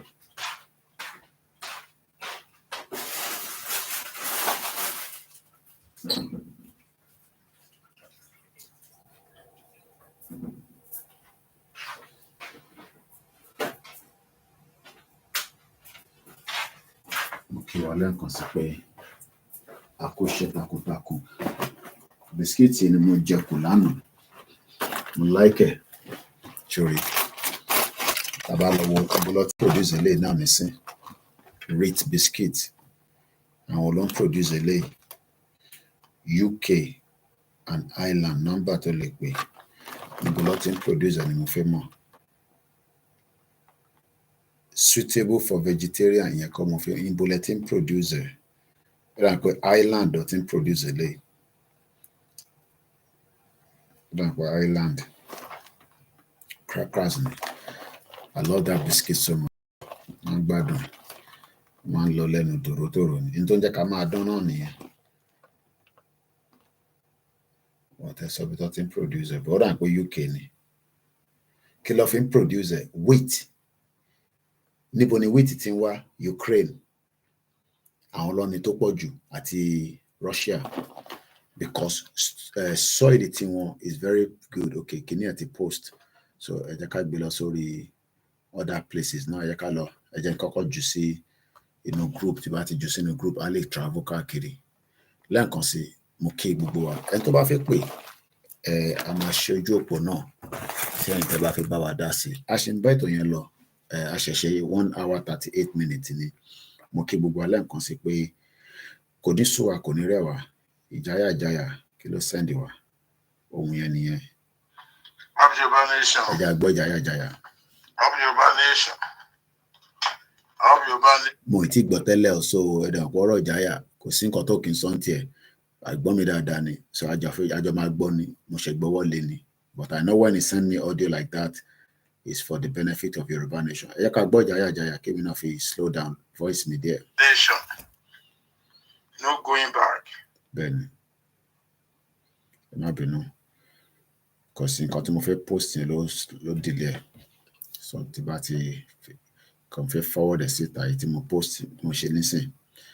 We go back to ìjáyà. Mo kí gbogbo alẹ́ nǹkan sí. Ṣé ó ń lọ díẹ̀díẹ̀? We appreciate you all. Wọ́n ti fẹ́ kí ìrun àsùbá ní Nàìjíríà báyìí. Ẹ ti wà ní 6 o'clock ní Nàìjíríà. So ẹ jẹ́ ká máa gbọ́ ìjáyà yẹn lọ. So ilé máa post mi sí. Ẹ jẹ́ máa gbọ́ ìjáyà lọ. No retreat, no surrender. Àkí gbogbo ọmọ Yorùbá lápapọ̀. Àkí olóyè Sunday Igboho. Àkí bàbá Akíntóyè. Àkí gbogbo agitator. Látòrí Koiki. Tó fi dórí àwọn sọ̀rọ̀sọ̀rọ̀. Àkí ìjáyà. Ọmọ Yorùbá. Ẹ ti ń sùn. Tẹ́nàtì máa padà di onílé. Yorùbá ẹ̀ ń sùn. Ẹ fẹ́ kí tẹ́nàtì padà dorílé. Ẹ má gbé ẹni tí ìyá àti bàbá ẹ̀ bá ṣe Yorùbá. Ẹ má fi jọba Ọ̀yọ́ bá wa o. ẹni tí ìyá àti bàbá ò bá kí sọmọ Ọ̀yọ́ ẹ̀yin afọbajẹ Ọ̀yọ́ mò ń bá yín wí mò ń bá yín sọ̀rọ̀ ẹ gbóhùn ẹnu mi this is ìjáyà of Yorùbá nation ẹ̀yin Ọ̀yọ́ àtọ̀yọ́bẹ̀sì àti Báṣọ̀run ẹ má fẹni tí ìyá ẹ̀ àti bàbá ẹ̀ tí ò bá kí ṣe Yorùbá ẹ má fi jà láàfin fún wa o ẹ má fi áf Yorùbá áf Fúlàní ẹ má fi jà láàfin Ọ̀yọ́ o ẹ má fi iná sórí òrùlé so ìyàtọ̀ fi ń jẹ wá ti tó ẹ má jẹ́ kí Yorùbá parọ́ ẹni tí ìyá ẹ̀ àti bàbá ẹ̀ tí wọn ò bá ṣe Yorùbá ẹ má fi jà láàfin Ọ̀yọ́ o láti gbàgbá láàfin Ọ̀yọ́ ti dáyé torí adé ti wà ọmọ ìyá àti bàbá tó jẹ́ Yorùbá ló fi ń jẹ o ẹ má fún wa ní àmúlùmálà o ẹ má gbé ẹ̀jẹ̀kẹ́jẹ̀ tó máa dàwárú wọlé o tẹ bá ti fi áf Fúlàní áf Yorùbá jà láàfin ó máa di ẹ̀mí àbí olúwo. ẹ má bínú mo ń post kí ni sorry status mi ni ẹ jẹ́ ká padà into Giant sorry very very important so let's go back to him. ó ní o eléyìí máa kọjá olúwo Aláàfin Ọ̀yọ́ ó lẹ́nu nílẹ̀ Yorùbá gan o lẹ́yìn àrólé Odùduwà Aláàfin ló kọ o ẹ má fi àdàmọ̀dí Yorùbá jà láàfin fún wa o èyí tẹ dàwádú tó ìyà ti jẹ wá gan o ẹ má fi áf Fúlàní áf Yorùbá jà láàfin fún wa o wọ́n máa sọ di ẹ̀mí àmọ́ yín lọ́wọ́ o wọ́n máa sọ di ẹ̀mí àmọ́ yín lọ́wọ́ o wọ́n máa sọ di emirate mọ́ yín lọ́wọ́ o ìjọ rí yín pé ẹ̀yin Yorùbá ǹjẹ́ mọ̀kọ́tẹ̀ ń ṣe ẹ̀yin Yorùbá ṣọ́lá òun dá yín fẹ́ rú ni wọ́n ìtẹ́jẹ́ ta ọgbẹ́rí tèjì yín tẹ̀ ń ṣe bí ẹrú Yorùbá ń ṣe bí ẹrú Yorùbá ń ṣe bí ẹrú torí pé wà lóko ẹrú ó dùn wá ó dùn wá o ẹ má fi áf Fúlàní áf Yorùbá ẹ má fi jà láàfin fún wa o ẹ má fi jà láàfin fún wa o ẹ má dá wàhálà tẹ́ ẹ lè parí ẹ má dá sílẹ̀ fún wa o ẹ má start nǹkan tá a lè finish o gbogbo nǹkan la gbà ẹ má forí adé wa báyọ̀ ṣeré o ẹ má forí adé báyọ̀ ṣeré o Yorùbá ń sùn ta ló jẹ́ Lukman ṣé Lukman jọ́rùkọ Yorùbá ṣé Lukumanu jọ́rùkọ Yorùbá àwọn ò fẹ́ Yorùbá áf Fúlàní lórí ìtẹ́ wa o ẹni tí ò bá jẹ́ bàbá àti ìyá tó jọmọ Yorùbá ẹ má torí owó kẹdálé ayé wa rú o ẹ má torí owó kẹta ìyẹn ń tẹ̀sùn o ẹ má torí owó kẹta heritage wa o ẹ má torí owó kẹtorí adé o ẹ má torí adé o àwọn ò fẹ́ Fúlàní áf Yorùbá nílẹ̀ Yorùbá o kó já láàfin o ẹ má jẹ́ ìwọ o kó ṣẹlẹ̀ rí o kó ṣẹlẹ̀ rí o àwọn òde ní. ẹ̀yin afọbajẹ Ọ̀yọ́ ẹ má fún wa ní Lukumanu o ẹ má fún wa ní Lukumanu o ẹ má sọyọ heritage Yorùbá nù o Aláàfin of Ọ̀yọ́ is very powerful and significant in Yorùbá land ẹ má gbọmọ Fúlàní wa o ẹ má gbọmọ Fúlàní wa o ẹ má sọlé ayédógún o tẹ bá ṣe bẹ́ẹ̀ a máa jagun gbẹ̀yìn ni o tẹ bá ṣe bẹ́ẹ̀ a máa jagun gbẹ̀yìn ni o kọ́ lílé kó sọ fún toko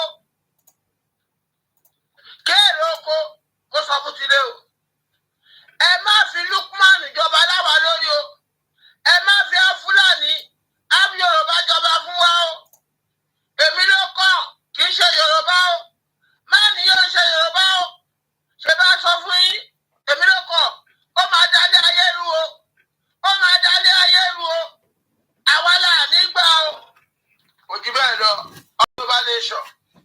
gbogbo olórí gbogbo òòṣà Akíntóyè gbogbo agídétọ̀ látòrí Kóìkì ìjáyà ìyálàjẹ abẹ́yìn ni o wàhálà tẹ́fẹ́ dá sílẹ̀ yìí wọ́n máa fi gbá ilẹ̀ Yorùbá ni o ẹ má fi Lukumanu ẹni tí ìyá àti bàbá ẹ̀ tí ò bá jẹ́ Yorùbá ẹ má fi jọba Ọ̀yọ́ ẹ má fi jọba Ọ̀yọ́ ẹ má fi jọba Ọ̀yọ́ it has to stop it has to stop it has to stop enough is enough ẹ ti fìyà jẹ wá tó ẹ má jẹ́ kó gborí adé lọ́wọ́ yín o Lukumanu oníbòrìṣà Lukumanu onírúbọ wọ́n máa sọ Ọ̀yọ́ di Ìlọrin ẹ̀dẹ̀ ń wò sórí wa pé sórí yín pé Ọ̀yọ́ bó bá jẹ́ Ọ̀yọ́ débi ń pa tí à ń jẹ ẹ má fi tìyín kó bá ti wá o Ọ̀yọ́ mẹ́sì ó pè yín o Ọ̀yọ́ mẹ́sì ẹgbẹ́ sí ọ̀rọ̀ o ẹ má fi Lukumanu jọba lára lórí o ẹ má fẹ́ ni tó kì í ṣe Yorùbá ìyá ẹ gbọ́dọ̀ jẹ́ Yorùbá bàbá ẹ gbọ́dọ̀ jẹ́ Yorùbá ó gbọ́dọ̀ wá nídìílé ọba ìyẹn ní ká gbádé fún o ó náwó kò náwó òun ní ká gbádé fún o ẹ má tà wá lọ́pọ̀ o oko ẹrú làwa o. Love Yorùbá nation. Thank you so much. Mo kí ẹ̀gbọ́n mi ìjáyà lẹ́ẹ̀kan sí i a ṣì wà lórí ọ̀rọ̀ Yorùbá nation conversation. Mo kí Alex Mamu bọ̀ sórí ètò mo kí gbogbo ẹ̀yin tí ẹ̀ ń darapọ̀ mọ́ wa ẹ̀gbọ́n mi di Paris ó tọ́jọ́ mẹ́ta tí mo gbúrò yín àti Alhaji ṣàlàfíà ní ẹ̀wà. Mo ń sọ̀rọ̀ nípa Bọ́lá Tinubu pé kò ní kankan láti ọ́fà wa àmọ́ a tún sọ̀rọ̀ nípa Èkìtì state láwà lórí ẹ̀ 16 local government à ń sọ pé gbogbo ilẹ̀ Yorùbá kí ni wọ́n produce what can we kí la lè tọ́ka sí pé ń produce mo kí gbogbo wa níbi tí a bá wà the video of the mango mo tún lọ sórí Google báyìí nísìn mo lọ wo the trade between UK and let's go on this Telegraph 2013 ni article tí mo fẹ́ kà jáde ó ń load lọ́wọ́ once again. Good morning for those of you that are with us. Good evening lọ́dọ̀ tí lọ́hùn ẹ̀yin tí wà ní òkè lọ́hùn ẹ̀yin tí wà ní Japan, Malaysia, no Japan, Australia, New Zealand àwọn tí wà ní ọ̀sán. 2013 according to the Telegraph with love from Brazil the mango's journey to Britain. Okay, well ní jẹ́ kí n kà délẹ̀ because ó fẹ́ kí n log in and all that nonsense so I won't be able to read much. All right, I won't another paper. Brazil set ambitious fruit export goal with promotional. Okay, because they didn't inform any numbers as well in terms of figures. And this is coming from a website called www.producebusinessuk.com. Tawabasoro will give you reference. Oda Bentowa ni university abi college. To bá kọ report o gbọ́dọ̀ reference ibi tó ti rí so that kí lecturer lè mọ̀ pé bẹ́ẹ̀ ló ti rí. So let's read this and I'm going to share the link as well fún ẹ̀yin tẹ́ bá fẹ́ ṣe further check on that because people are there they were just not that they don't trust what we are saying bí àwọn náà fẹ́ lò fún one or two things. Mo kí ẹ̀gbọ́n mi Frank Dudu mo kí ẹ̀yin tẹ́ ti darapọ̀ mọ́ wa àtẹ̀yin tẹ́ ṣe ń sùn tẹ́ máa bá wa lórí ètò mo kí ẹlẹ́ǹkan sí Kúnlé Bakers. We love you, appreciate you, and we love every single one of you.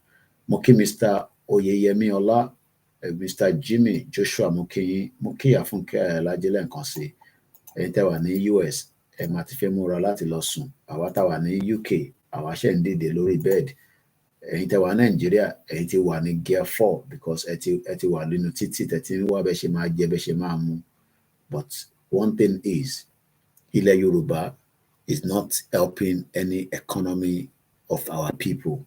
So every one of you are struggling. So ẹ jẹ́ ká lọ ka article yìí tí mo fẹ́ fún wa nísìn. And this was in 2016. The headline says, Brazil set ambitions, fruit export goal with promotional plans for UK. Can we also have the same thing? Or possible, but not in the Nigeria of today. We have to come out of Nigeria first before that can happen. Nigeria does not have any future when it comes to fruit. Kò sí future kankan. But àwa tá wà nínú ẹ̀ gan là ń fún ní àwa là ń fún ní gas tó fi ń breed. Àwa là ń fún Nàìjíríà ní gas, especially àwa Yorùbá. Àwa gangan ní problem Nàìjíríà. Àti bá dẹ̀ láwa kò ṣàwà layman kíní kan àwa táwa ń struggle. I'm talking about our politicians. Àwọn gangan ni wọ́n fún Nàìjíríà ní oxygen rather tó fi ń breed. Ìjọ tá bá ti paná oxygen yẹn, Nigeria is dead completely. Ìyẹn làwọn Igbo yẹn ṣe máa ń bínú sí wa pé àwa gangan la ṣe ń push Nigeria, and it's because we love our politicians. Mo mọ̀ táwọn politicians wa ṣe fún wa àti fẹ́ràn wọn jù. We can't do without them. We love them too much that we are ready to sacrifice for them. Some politicians are ready to sacrifice fẹ́yìn. Ask yourself, Ekiti, 16 local government, other states, kí ni wọ́n ṣe fún yín? Nothing. Literally nothing. So I'm not talking anything because I'm just trying to post the last part of the video tí a ṣe lọ. Mo ti post yẹn already, so ẹ̀yin náà ráyè wò torí ẹlòmíì lè má gbọ́ program yẹn débẹ̀ yẹn. Mo dẹ̀ ti share náà fáwọn tí wà ní platforms tẹ́yìn náà bá ti bá pàdé, especially in tẹ́ wà in love with farming. Máa bèèrè lọ́wọ́ rẹ̀ pé kí ló dé tán ń gbé mango wá sí UK láti Brazil táwa náà lè ṣe the same thing. Kò ṣe pé a lè ṣe, because the system is just not honest with itself. It's a lie. Nigeria is built on lies. Lies. Irọ́ ló wà lórí ẹ̀. So let's go further as well. Mo kí gbogbo wa bá ti ṣe ń darapọ̀ mọ́ orí ètò náà. Mo kí bàbá wa ọmọ Bíọ́dún Grace lẹ́ǹkan sí mo kí gbogbo àwọn media as well. Armed with a new marketing stripe line, fruiters do Brazil's fruit from Brazil. Èso láti Brazil. Abrafrutas, the Brazilian Association of Producers and Exporters of Fruit and its derivatives, has set itself the ambitious target of almost doubling Brazil fruit export value via a larger and diversified produce basket for markets including the UK. I should break down for Yi. Can we do the same thing? It is possible, but it's just that we are not honest, because Nigeria has literally, Nigeria has dragged our people into poverty. Kò jẹ́ kí ìyà jẹ wá rárá, but ìyà máa máa jẹ wá because we are still refusing to stop the oxygen tá à ń fún Nigeria. Àwa là ń fún Nigeria ní oxygen tó fi ń breed. Ìjọ tá bá ti stop oxygen yẹn, that will be the end of Nigeria. But àwa la ṣe ń fuẹ̀lẹ̀, àwa là ń jẹ́ kí ó máa survive. And until every one of us, including myself, come to reality and say enough is enough. But for now, enough is not enough yet. That is why we are all struggling. And we will struggle for a very long time. Mo kí gbogbo ẹ̀yin tẹ́ ṣe wà lórí ìjókòó, gbogbo ibi tí ẹ ti ń gbọ́ wa. Fruit là ń sọ̀rọ̀ ẹ̀ nísìn tó ń wá láti Brazil. A ti sọ̀rọ̀ nípa cargo airport. Just to remind you quickly, Istanbul New Airport, ó ti bí ti Hong Kong. Hong Kong Airport was the largest global cargo movement with 4.5 million tons. But the new Istanbul Airport, and I've done a video there in case you go back on my page, a video with a capacity of 5.5 million tons. Again, Keskin said that Istanbul airport will launch with flight Okobalu to 350 destinations. Báwo làwọn èèyàn ṣe lè ní understanding kan tá à ń sọ yìí? How do we break it down? Ọ̀nà wo la tún lè gbà tá lè fi ṣé ká ṣí orí yín ká kóǹkọ̀ sínú ẹ̀ ká wá lẹ̀ padà ni? Do you know what that means? If one airport, people can travel to 350 destinations, it's going to support Turkey's target export growth while increasing its capability in serving the e-commerce market.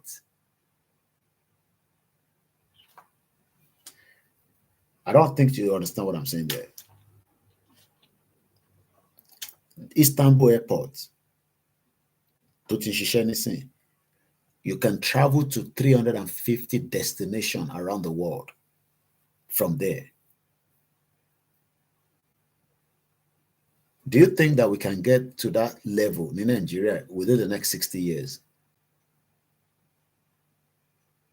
Nígbà airport kan tẹ̀ ṣiṣẹ́ lẹ́kìtì,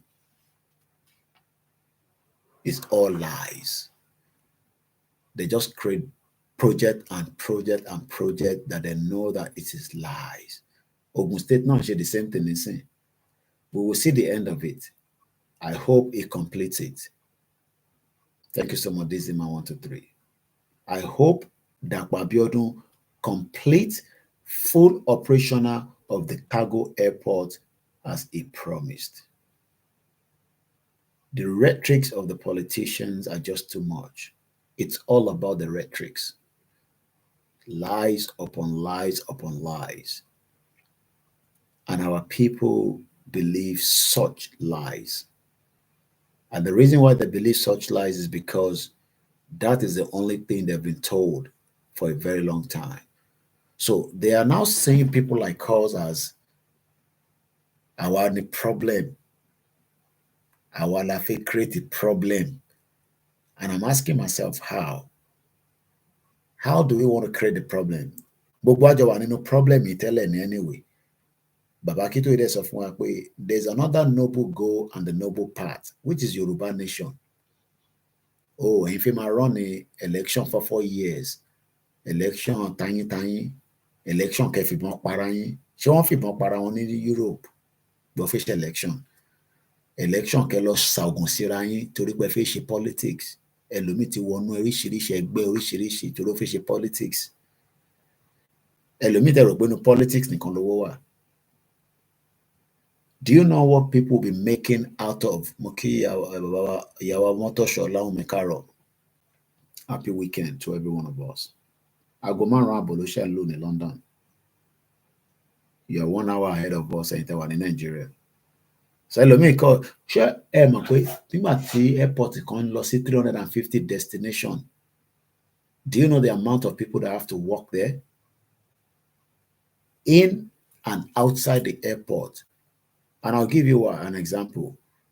Láti kakọ́kọ́ lọ sí hospitality, kò sí airline tí èyí tó tẹ̀ fún ẹ lóúnjẹ lọ́fẹ̀ẹ́ ó máa ra àwọn airline kan wà ó máa ra oúnjẹ lórí flight ni ó máa ra oúnjẹ lórí ẹ̀ ni àwọn yẹn dàbí mọ́ọ̀lù ẹ̀ àwọn kan dẹ̀ wà ó máa jẹun lórí ẹ̀ ó ti sanwó oúnjẹ. Now ìjọ mọ̀ pé mo ṣiṣẹ́ níbi kan tó ti ṣe bread ní some years back àwọn tí bá wo CV mi ni màá lè sọdún náà. Bread ló máa ń ṣe níbẹ̀. Bread, pastry, cakes, big, massive industry. Wọ́n wà ní organization rather. Wọ́n wà ní side ibi central line ní máa ń wọ̀ láti lọ síbẹ̀. Máa ń bọ́lẹ̀ ní mo tẹ̀ rántí I think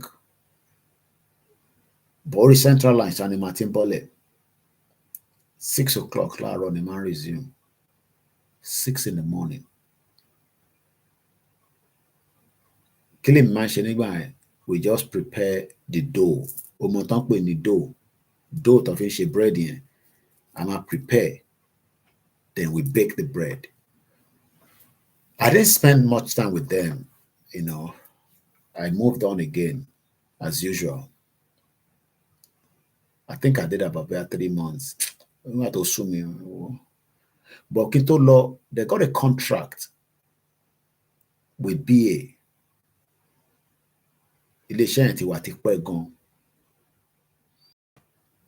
So they got a contract with British Airways.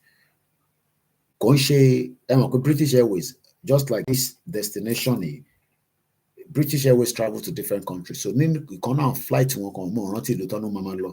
So I'll produce bread to that particular flight.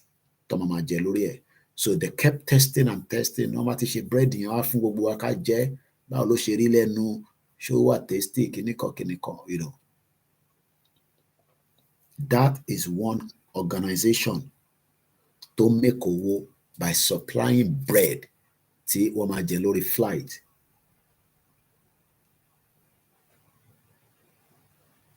So the job prospect will be there for, I'm sure tí bá ṣì lọ sórí website wọn bí wọ́n ṣì lè máa wáyàn gan sef, because there's demand and there's a need.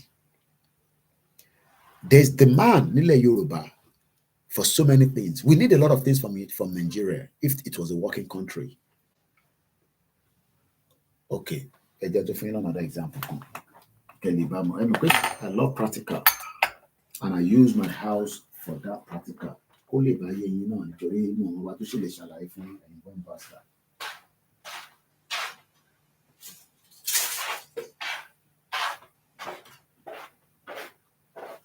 And I'm not advertising for whoever produced this, but EPA, that means I need another one.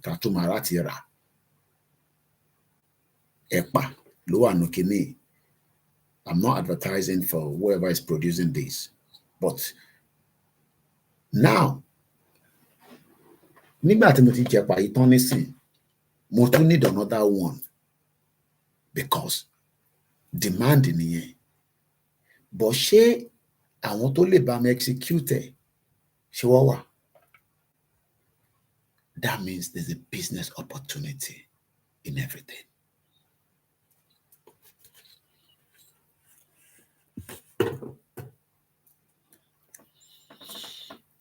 And some of you don't understand why we get so hungry with that country pull everything down. Because by anything. Now, ká padà sórí Brazil. Ṣé feel pé mi tí mo jẹ mango yẹn tí mo like ẹ̀? Tí bá padà dé store tí mo ti rà, tí mo ní I want to buy mango, kó wá sọ fún mi pé kò sí. Màá máa bèrè pé why? Wọ́n ní because supplier tó ń supply ẹ̀ wá kò supply ẹ̀ débi tí ó máa dénú store. But àwọn Brazil wá ní no, àwọn ò ní ṣe bẹ́ẹ̀. Mr. Koiki, we will make sure that you are able to purchase your mango anytime you go to the store, as long as there is no hiccup in the sea. I don't know. And let's read a little bit further.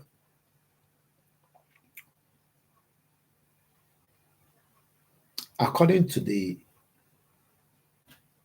Produce Business UK speaks exclusively to Luis Roberto Barcelo, president of the group that was founded just 2 years ago, to find out the significance of the UK buyers. I want to feel Ramango. Showa. Shimura to lè rẹpà lọ́wọ́ mi tí bá gbé dé London. Oh yes. But mo fẹ́ tẹ́ máa sọ fún mi pé Koiki máa send ẹ̀. Tip number one, mo lè trace ibi tí ẹ ti ṣe pa ní sí, mo lè trace ẹ olú ẹ kàn jẹ́ ni. Tiwantiwa. Tá bá padà ní pé ibi kan ló ti ṣe nísìn, tí bá ní kó lọ síbẹ̀ nísìn, I'm sure pé ẹni kò lè label money. I don't know. Ṣó wà traceable? Ṣé mo lè jẹ pa ìtàn nísìn kí inú ro mí kí wọ́n trace ẹ̀ padà sí ibi láti rà because débẹ̀ kó sọ pé company yẹn gan exist àbí kó tẹ̀ sọ pé wọ́n ní data àwọn tó tà.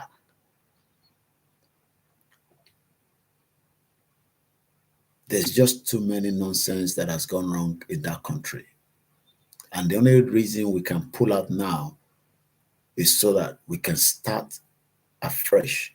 But a lot of you don't want to start afresh because you're used to that same system.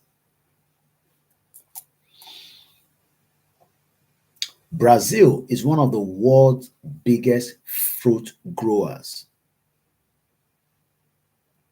Brazil is one of the world's biggest fruit growers. Wọ́n jẹ́ lára ìkan gbòógì tó ń ṣe nǹkan àgbẹ̀. Fáyẹmí ní ká padà sí farm ká lè produce rice. Ṣáwọn create enabling environment. Ṣé títì wà tá a bá pin rice yẹn tán? Ṣé a ní títì tá a fi lè move rice yẹn kúrò nínú farm wá sínú ìgboro tá a fi máa ta fẹ́yìn tá a fi máa export ẹ̀? Wọ́n mọ̀ pé rọ́lọ́ ń pa. Ṣáwọn tó ṣe títì lọ ní ká lọ máa ṣe farming?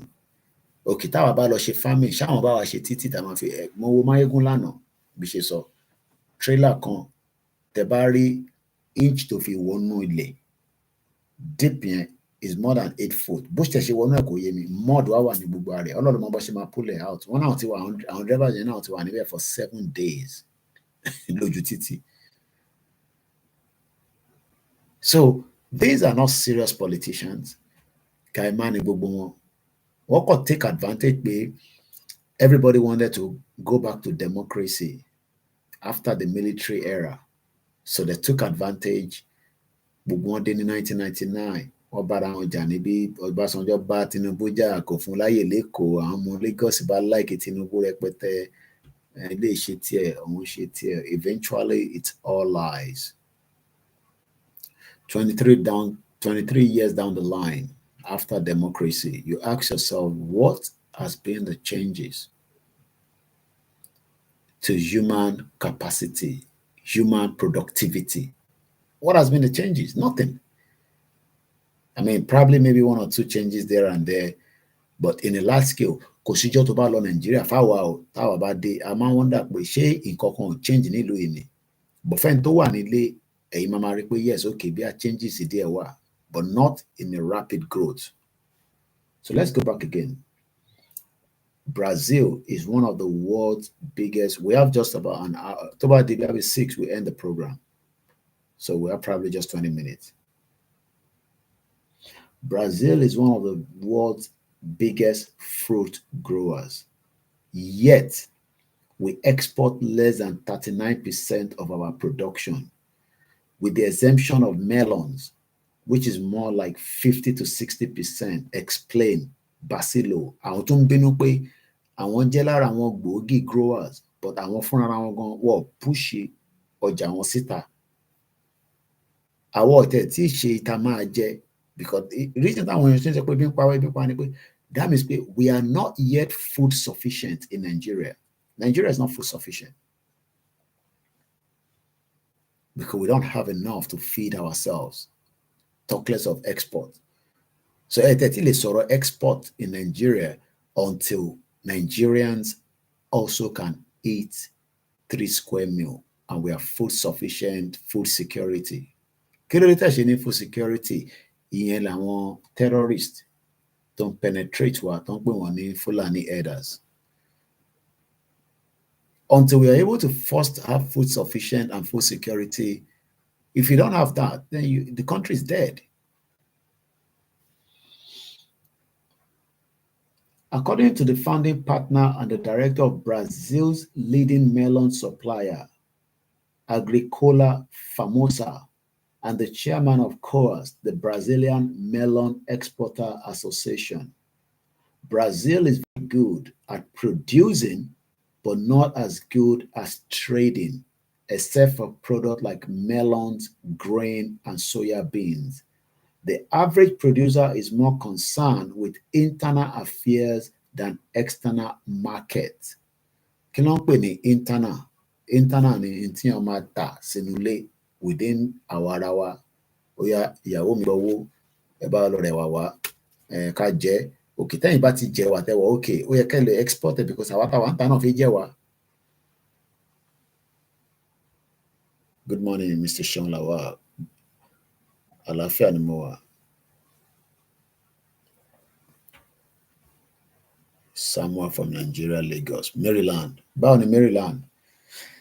Maryland, wow. Ọ̀nà kẹjà kan nìyẹn. Ọlọ́run bá wà pẹ̀lú gbogbo yín. Brazil. Now let's talk with figures. Mo sọ fún yín pé platform yìí, màmá sọ àwọn nǹkan tó yẹ pé tó bá rí àwọn politicians ẹ̀ ìwọ ló mọ tó fẹ́ ṣe fún wọn. They are wicked. Ìyẹn náà làwọn náà ṣe ń rìn lásán. Wọ́n ní thugs, wọ́n ní military, wọ́n ní soldier, so that wọ́n mọ̀ pé ìjọ kan máa dé irú àwọn ọba ìtẹ́ bá ń gbọ́ tó bá rí politicians ẹ̀ èmi mọ́ tó lè ṣe fún wọn, but tó bá ń wò wọ́n bá pẹ́ That's why they don't move alone, because they are wicked. Brazil currently exports to the tune of $6 million, almost 4.2 million pounds of fruit a year. Mélòó ni Nigeria export in a year? Continue Basilo. Our target is to reach $1 billion. That's about 696 million by 2017. So article Timonkai is in 2016, March 22, 2016. And I'm going to share the link for the benefit of those of you that wants to go and read further. Okay, mo post on the Facebook or the Twitter. Video mango me. All right, anyway, multi post the picture already. So let's take you down to this.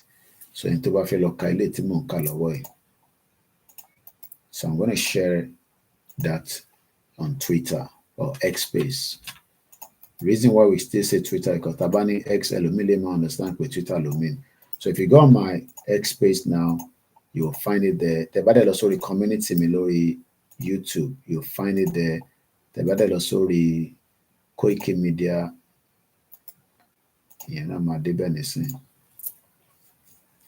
So in farmers, a lot kanti monkoi. Kẹwàá béèrè lọ́wọ́ àwọn olóṣèlú yín pé kí ló dé tí kò rí bẹ́ẹ̀? Is because they are not interested in farming.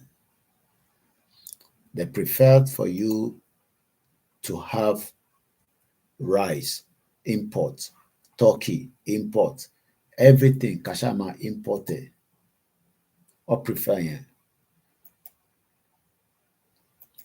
We're just 15 minutes away to the end of the program. So let's go back and finish the Brazil quickly. So, only by 2017, target and one can reach 1 billion, that is 6 million. The plan, this is not the plan. Yoruba nation, oh, it's all about planning. It's all about, I could be sleeping, eating more 2 hours, more is something. Àti tó mú díẹ̀ kúrò nínú ẹni ẹ̀ kí n tó tún jí nísìn I'm sure pé must be òun á tún bẹ̀rẹ̀ program ẹlòmíì á tún ṣe tiẹ̀ èyí tí ẹ̀ tí wò náà ẹ̀yin náà lọ wò ó a máa fi ṣíra wa lọ́kàn a máa fi ṣíra wa education.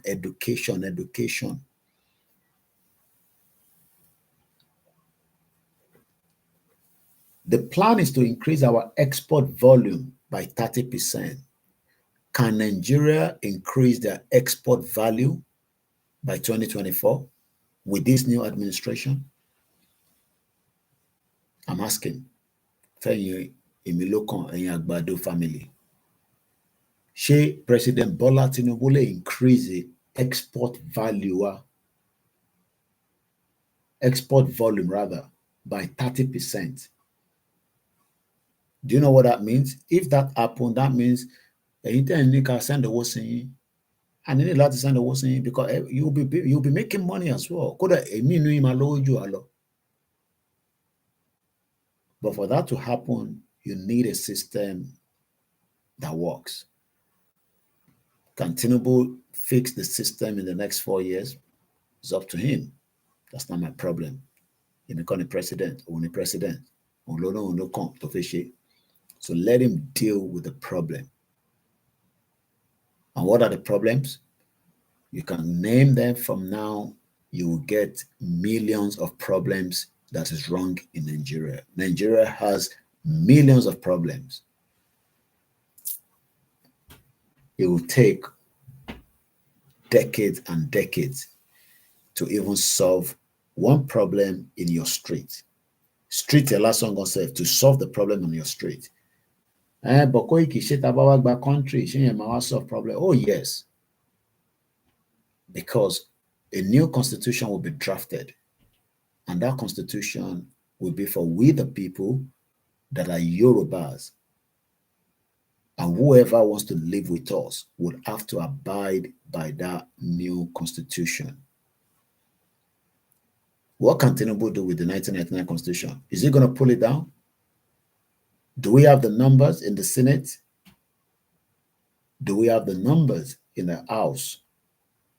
Ṣé wọ́n máa agree pẹ̀lú Tinubu pé kó pull down 1999 constitution kó lè favour Nigerians?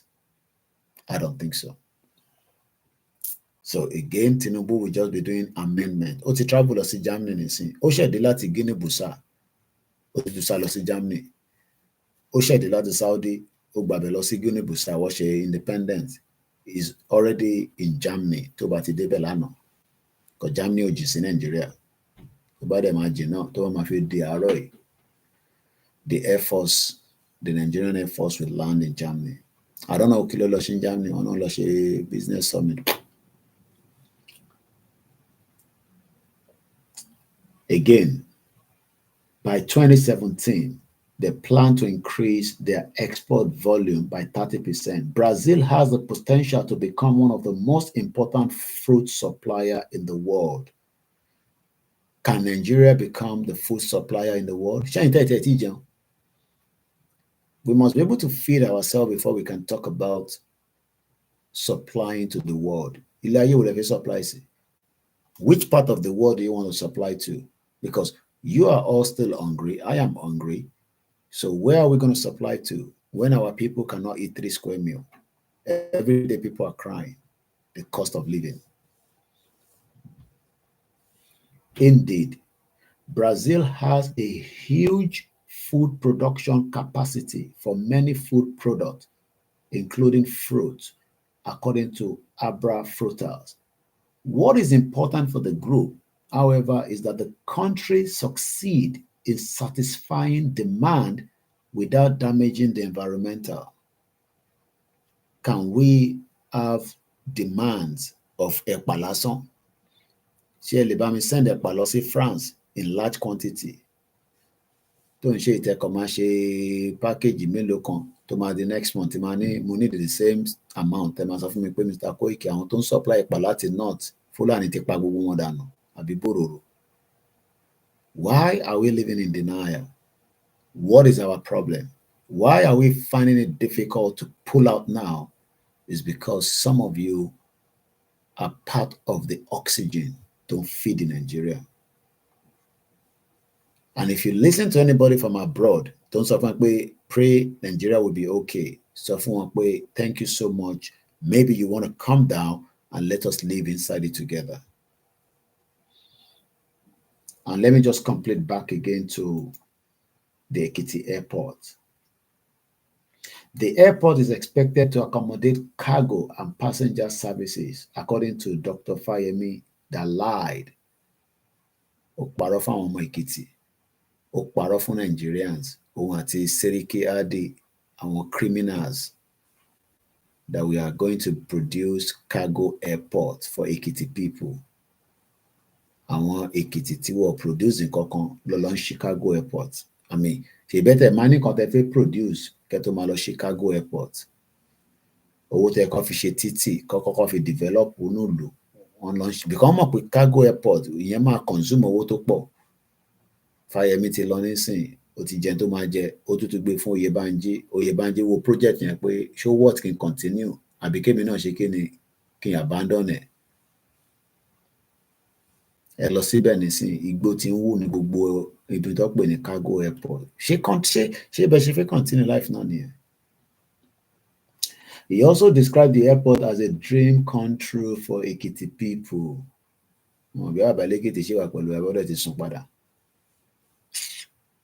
Fáyẹmí sọ pé airport yẹn o, ẹ káàárọ̀ ẹ̀gbọ́n mi Yẹmí Fatoki.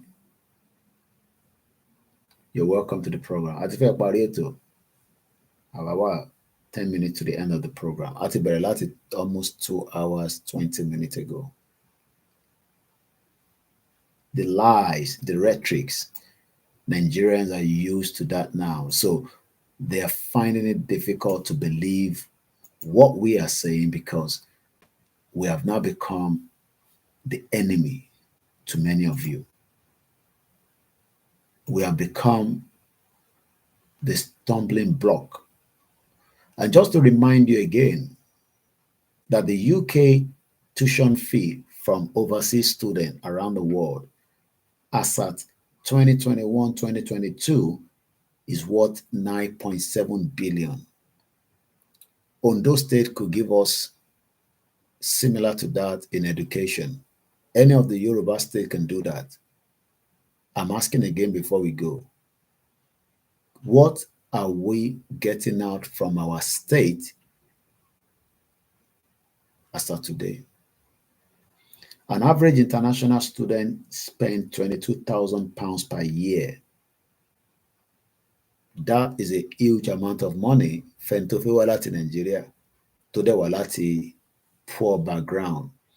So what you do, you lie to the UK government that you can pay that tuition fee, but you know you can't. You're lying. There's nothing wrong in that. But have you thought about if we have our own Yoruba economy where people will come and study and pay us the same amount in Yoruba currency? Have you thought about that? Oh, Koikimedia necessary charge keeping out japa kajo in UK. No problem. The washa today shamalo raping. Just stay calm. 25 years I've lived in this country. I am still remaining calm if I want to live in this country more. You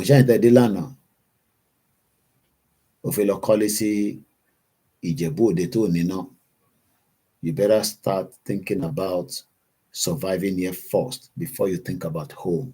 We thought about home 25 years ago. I don't care about whatever locally if it could develop within the next 30, 40 years, mo fẹ́ lọ máa kọ́lé sí tí màá lọ máa fund àwọn kan tí wọ́n máa gbé níbẹ̀ táwọn máa ní kí n send owó náà send owó díìsì wa. Tí bá tẹ̀ máa ṣe anything, máa ṣe máa lọ rent. But I understand some of you at home. Rent yẹn ti fẹ́ pa yín because kò sí proper housing facility fún yín. Ilé face my face yẹn ó ti sú ẹ. One wá diaspora tó máa bẹ́ẹ̀ fọ́ǹdì ilé tó ralẹ̀ sọ́nà ibi tí kò lè develop. Most of you are living in places that are not developed. You know that now. Olówó kan láàrin olòṣì. Àwọn èèyàn wá ń wò ẹ́ pé ta ló kó débẹ̀ wọ́n ní bàbá lágbájá ni bàbá Londona. Bàbá Londona tẹ kúrò London. Ẹ lọ jókòó sínú abúlé. Ṣé inú abúlé lẹ́yìn gbé ní London? Àwọn èèyàn wá rò pé èèyàn gidi dé wọ́n tún máa wá sàsín wọ́n ní mọ̀ pé ẹ̀yin gan lọ struggle ní láti abroad. That is what poverty can do. That is why there's crime against many of us. Lọ́kọ́lé kan sí Ìjẹ̀bú-Òde òṣìwọ̀n Ìjẹ̀bú-Òde kọ́ Ìjẹ̀bú-Òde ni Ìjẹ̀bú-Òde tí kò iná lè má dádúgbò yẹn for the next 40 years. Mo kí ìyá mi grandma Comfort Ológunjà mo ti kí yín lẹ́ǹkan kẹ́ tó darapọ̀ mọ́ wa. Wọ́n ní they are all thieves. Why cargo airport? Ṣé cargo airport ló wà important sí Fáyẹmí? Fáyẹmí ti ṣe tiẹ̀ ní sọ́n ti lọ. Big man. Ó ti chop up gan. Àwọn ọmọ Èkìtì nísìn láàárọ̀ nísìn tó wá jí báyìí láago 7 tí bá pa àwọn boys mi nísìn pé kó bá mi ṣe live video Èkìtì láàárọ̀ ìkẹ́kọ̀ọ́ wo bó ṣe rí ẹ máa sunkún ni. Police station kò ṣiṣẹ́, hospital kò ṣiṣẹ́. Ọwádẹ náà kọ́ Ekiti Airport, and that airport is not working. Fáyẹmí sọ pé bẹ́ẹ̀ ni ẹ káàárọ̀ mà á ti wà lórí ẹ̀ láti bí 2 hours àti fẹ́ máa mú wálẹ̀ díẹ̀. Ẹ ṣé gan ni, ẹ kú gbogbo wa, ẹ kú àdúró tì wá mà. He also described the airport as a dream come true. Dr. Fáyẹmí sọ ní kí n sọ fún yín pé Ekiti Airport yẹn is a dream come true fún gbogbo èèyàn ọmọ Ekiti àtàwọn ọmọ Nigerians. Saying the facility will boost the social economic growth and development of the state.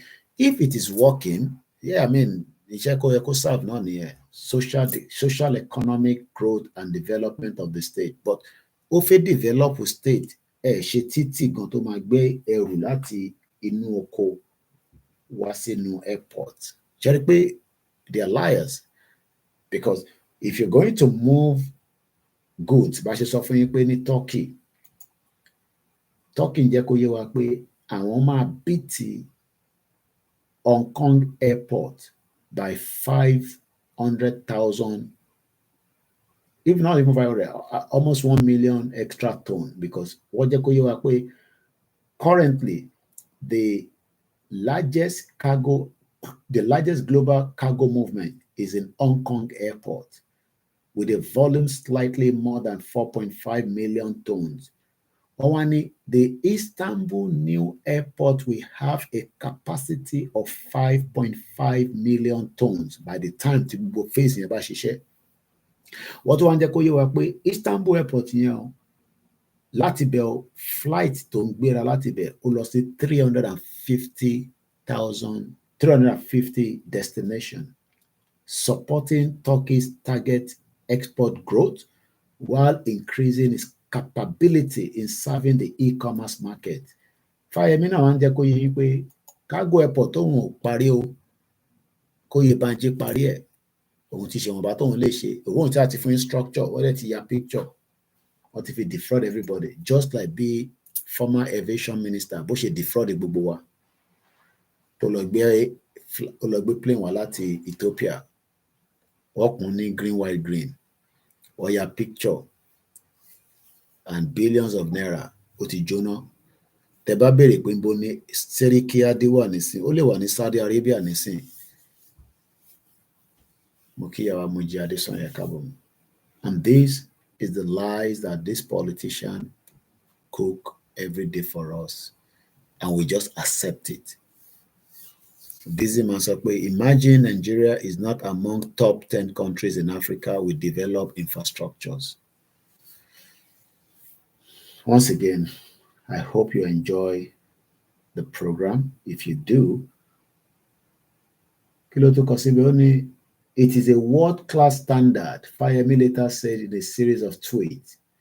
Being a Category 4E airport, this means we can accommodate the large cargo aircraft. Ìyẹn á pẹ́ díẹ̀ kó tó land.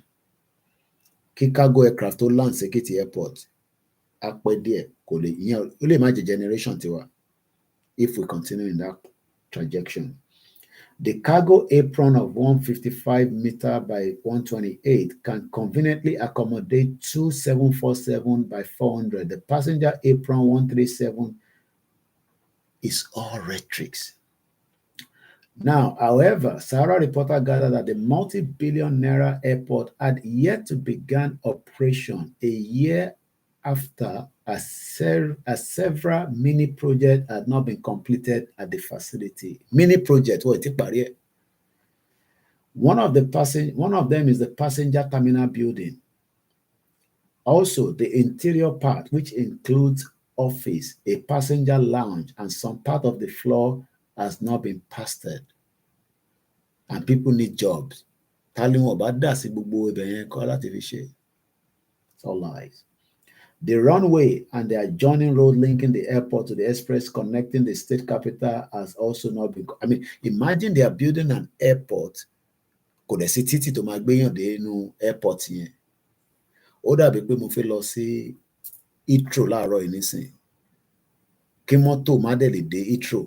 Ṣé rí pé á jẹ́ pé UK government orí wọn ti gbálẹ̀ nìyẹn. This is what is even the condition of the rundown Fáyẹmí hospital. So So what they've done is, nígbà tó ń ṣe project yẹn náà ọmọ Èkìtì náà máa dùn pé àwa náà ti ní airport wọn ò ní mọ̀ pé irọ́ ni o wọn kàn fi kówó jẹ ni. It's all lies. Dàpọ̀ Abíọ́dún náà ti ń ṣe tiẹ̀ lọ́ba nísìnyí. I pray pé òun ṣe tiẹ̀ tán because òun náà sọ pé òun náà fẹ́ build the cargo airport. But so far gbogbo àti bá rí Dàpọ̀ Abíọ́dún tó bá ń ṣomú kan máa rí plane tó ń land tó ń take off wọ́n show wa ní building. Kò dẹ̀ sí website kankan tí mo lè check pé ṣé wọ́n ti ń ṣiṣẹ́ lé lórí. It's all lies. The air traffic control, which is one of the most important facilities in an airport, is even yet to be completed at Ekiti Airport. The primary purpose of ATC worldwide is to prevent collusion, organize and expedite the flow of air traffic and provide information and other support for pilots. The facility is responsible for the active runway surface, air control, clear air traffic, takeoff, landing, ensuring that the prescribed runway separation will exist at all times. A source in October 2022 informed Sahara reporter that Dr. Fayemi deceived Ekiti people by bribing the Nigerian Air Force to release his fighter jet, which could land anywhere by design. Did you hear that? So what lọ gbé fighter jet lọ land síbẹ̀ láti deceive àwọn èèyàn pé ó ti ń ṣiṣẹ́ káàbọ̀ ẹ̀dẹ̀ rẹ̀ àwọn ọba náà máa dé. Ẹ̀rọ àwọn ọba náà máa dé agbádá wọ́n mú ṣèkò rẹ̀ wọ́n lọ àti ní airport o, with all lies. 419 country. The report on Nigeria is a scam. Àpárọ̀. Tàbádẹ́ sọ pé wèrè country àwọn kan máa ní Koiki stop calling Nigeria wèrè country. A source in October 2022 informed Sahara reporter that Dr. Fayemi, the former Ekiti state governor, deceived Ekiti people by bribing the Nigerian Air Force to release his fighter jet, which could land anywhere by design. Nothing has been completed at the airport, only the runway was rushed so that the fighter jet could land there. No plane can land there for now, except for the likes of military jet, which can land anywhere by design. You have a comfort to look at big time fraudsters. Wasiu Taiwo, good morning. These are the kind of politicians that we have. Thinking no, they are not. No control system yet. He bribed and used the Nigerian Air Force to deceive the public that he completed the airport and a military aircraft was deployed, flown by an Ekiti indigene. Or to camouflage among you. Pilot on the aircraft here. Well, people will probably not know that the aircraft here can land anywhere. Balloons land. But now Sarah is the reason why the military aircraft landed there because what design if it over land is it. But one proper aircraft can land here, could land to the airport here. And these are politicians that we love. You have a comfort, Grandma Dele, they are all jokers. And when we are now saying to our people that She Mama continue now the live, one no Koikema worry on a turn by turn. If you don't feel jet me,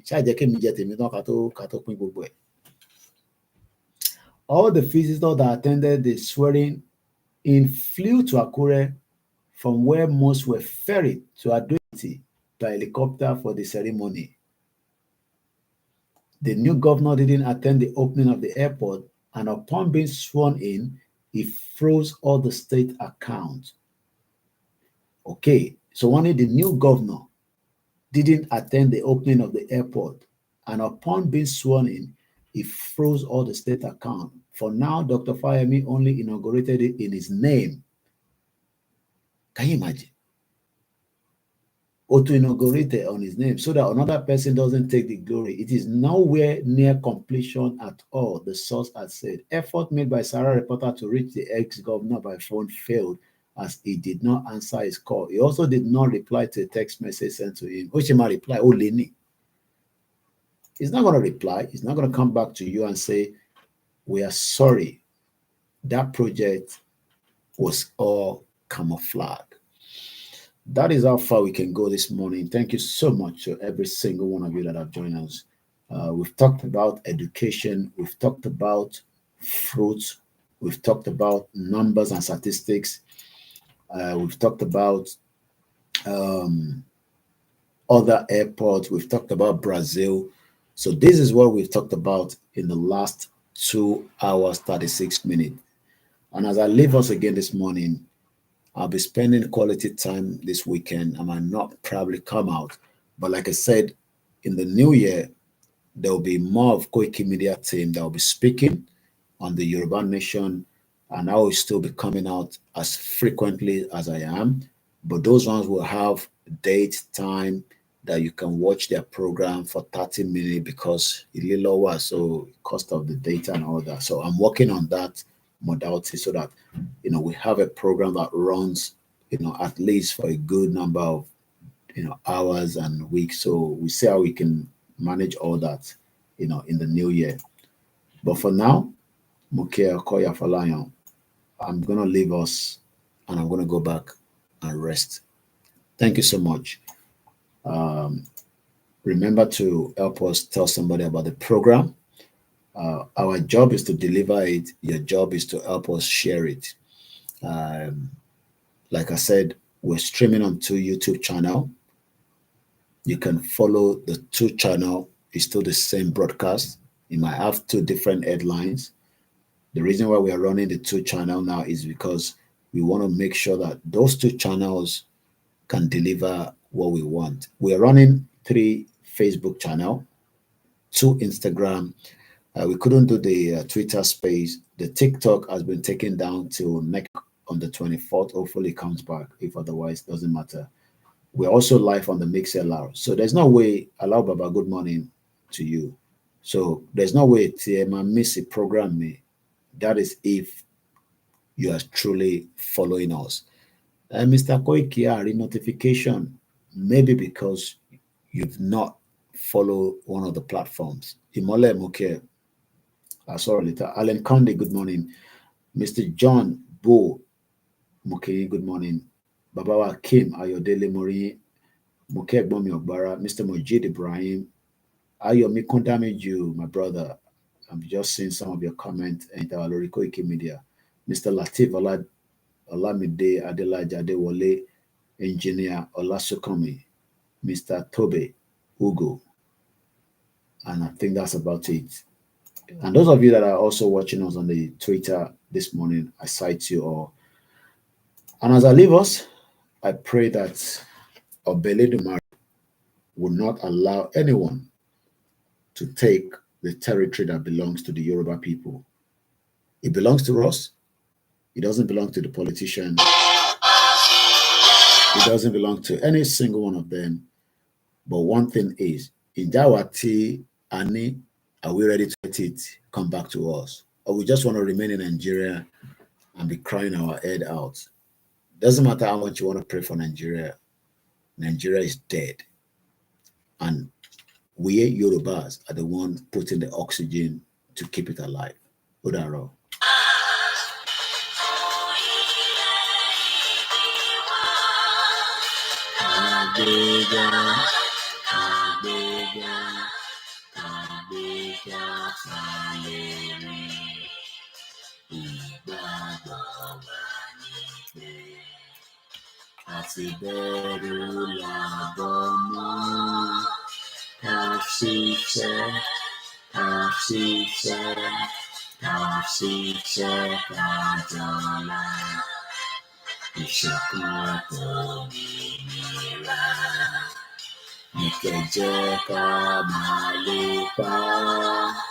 Tẹ̀síwájú fọ̀pọ̀ ire àtòhun tó dára.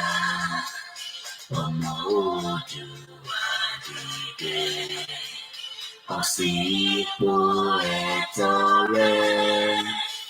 Ìwọ ni ìmọ́lẹ̀ ògo adúláwọ̀.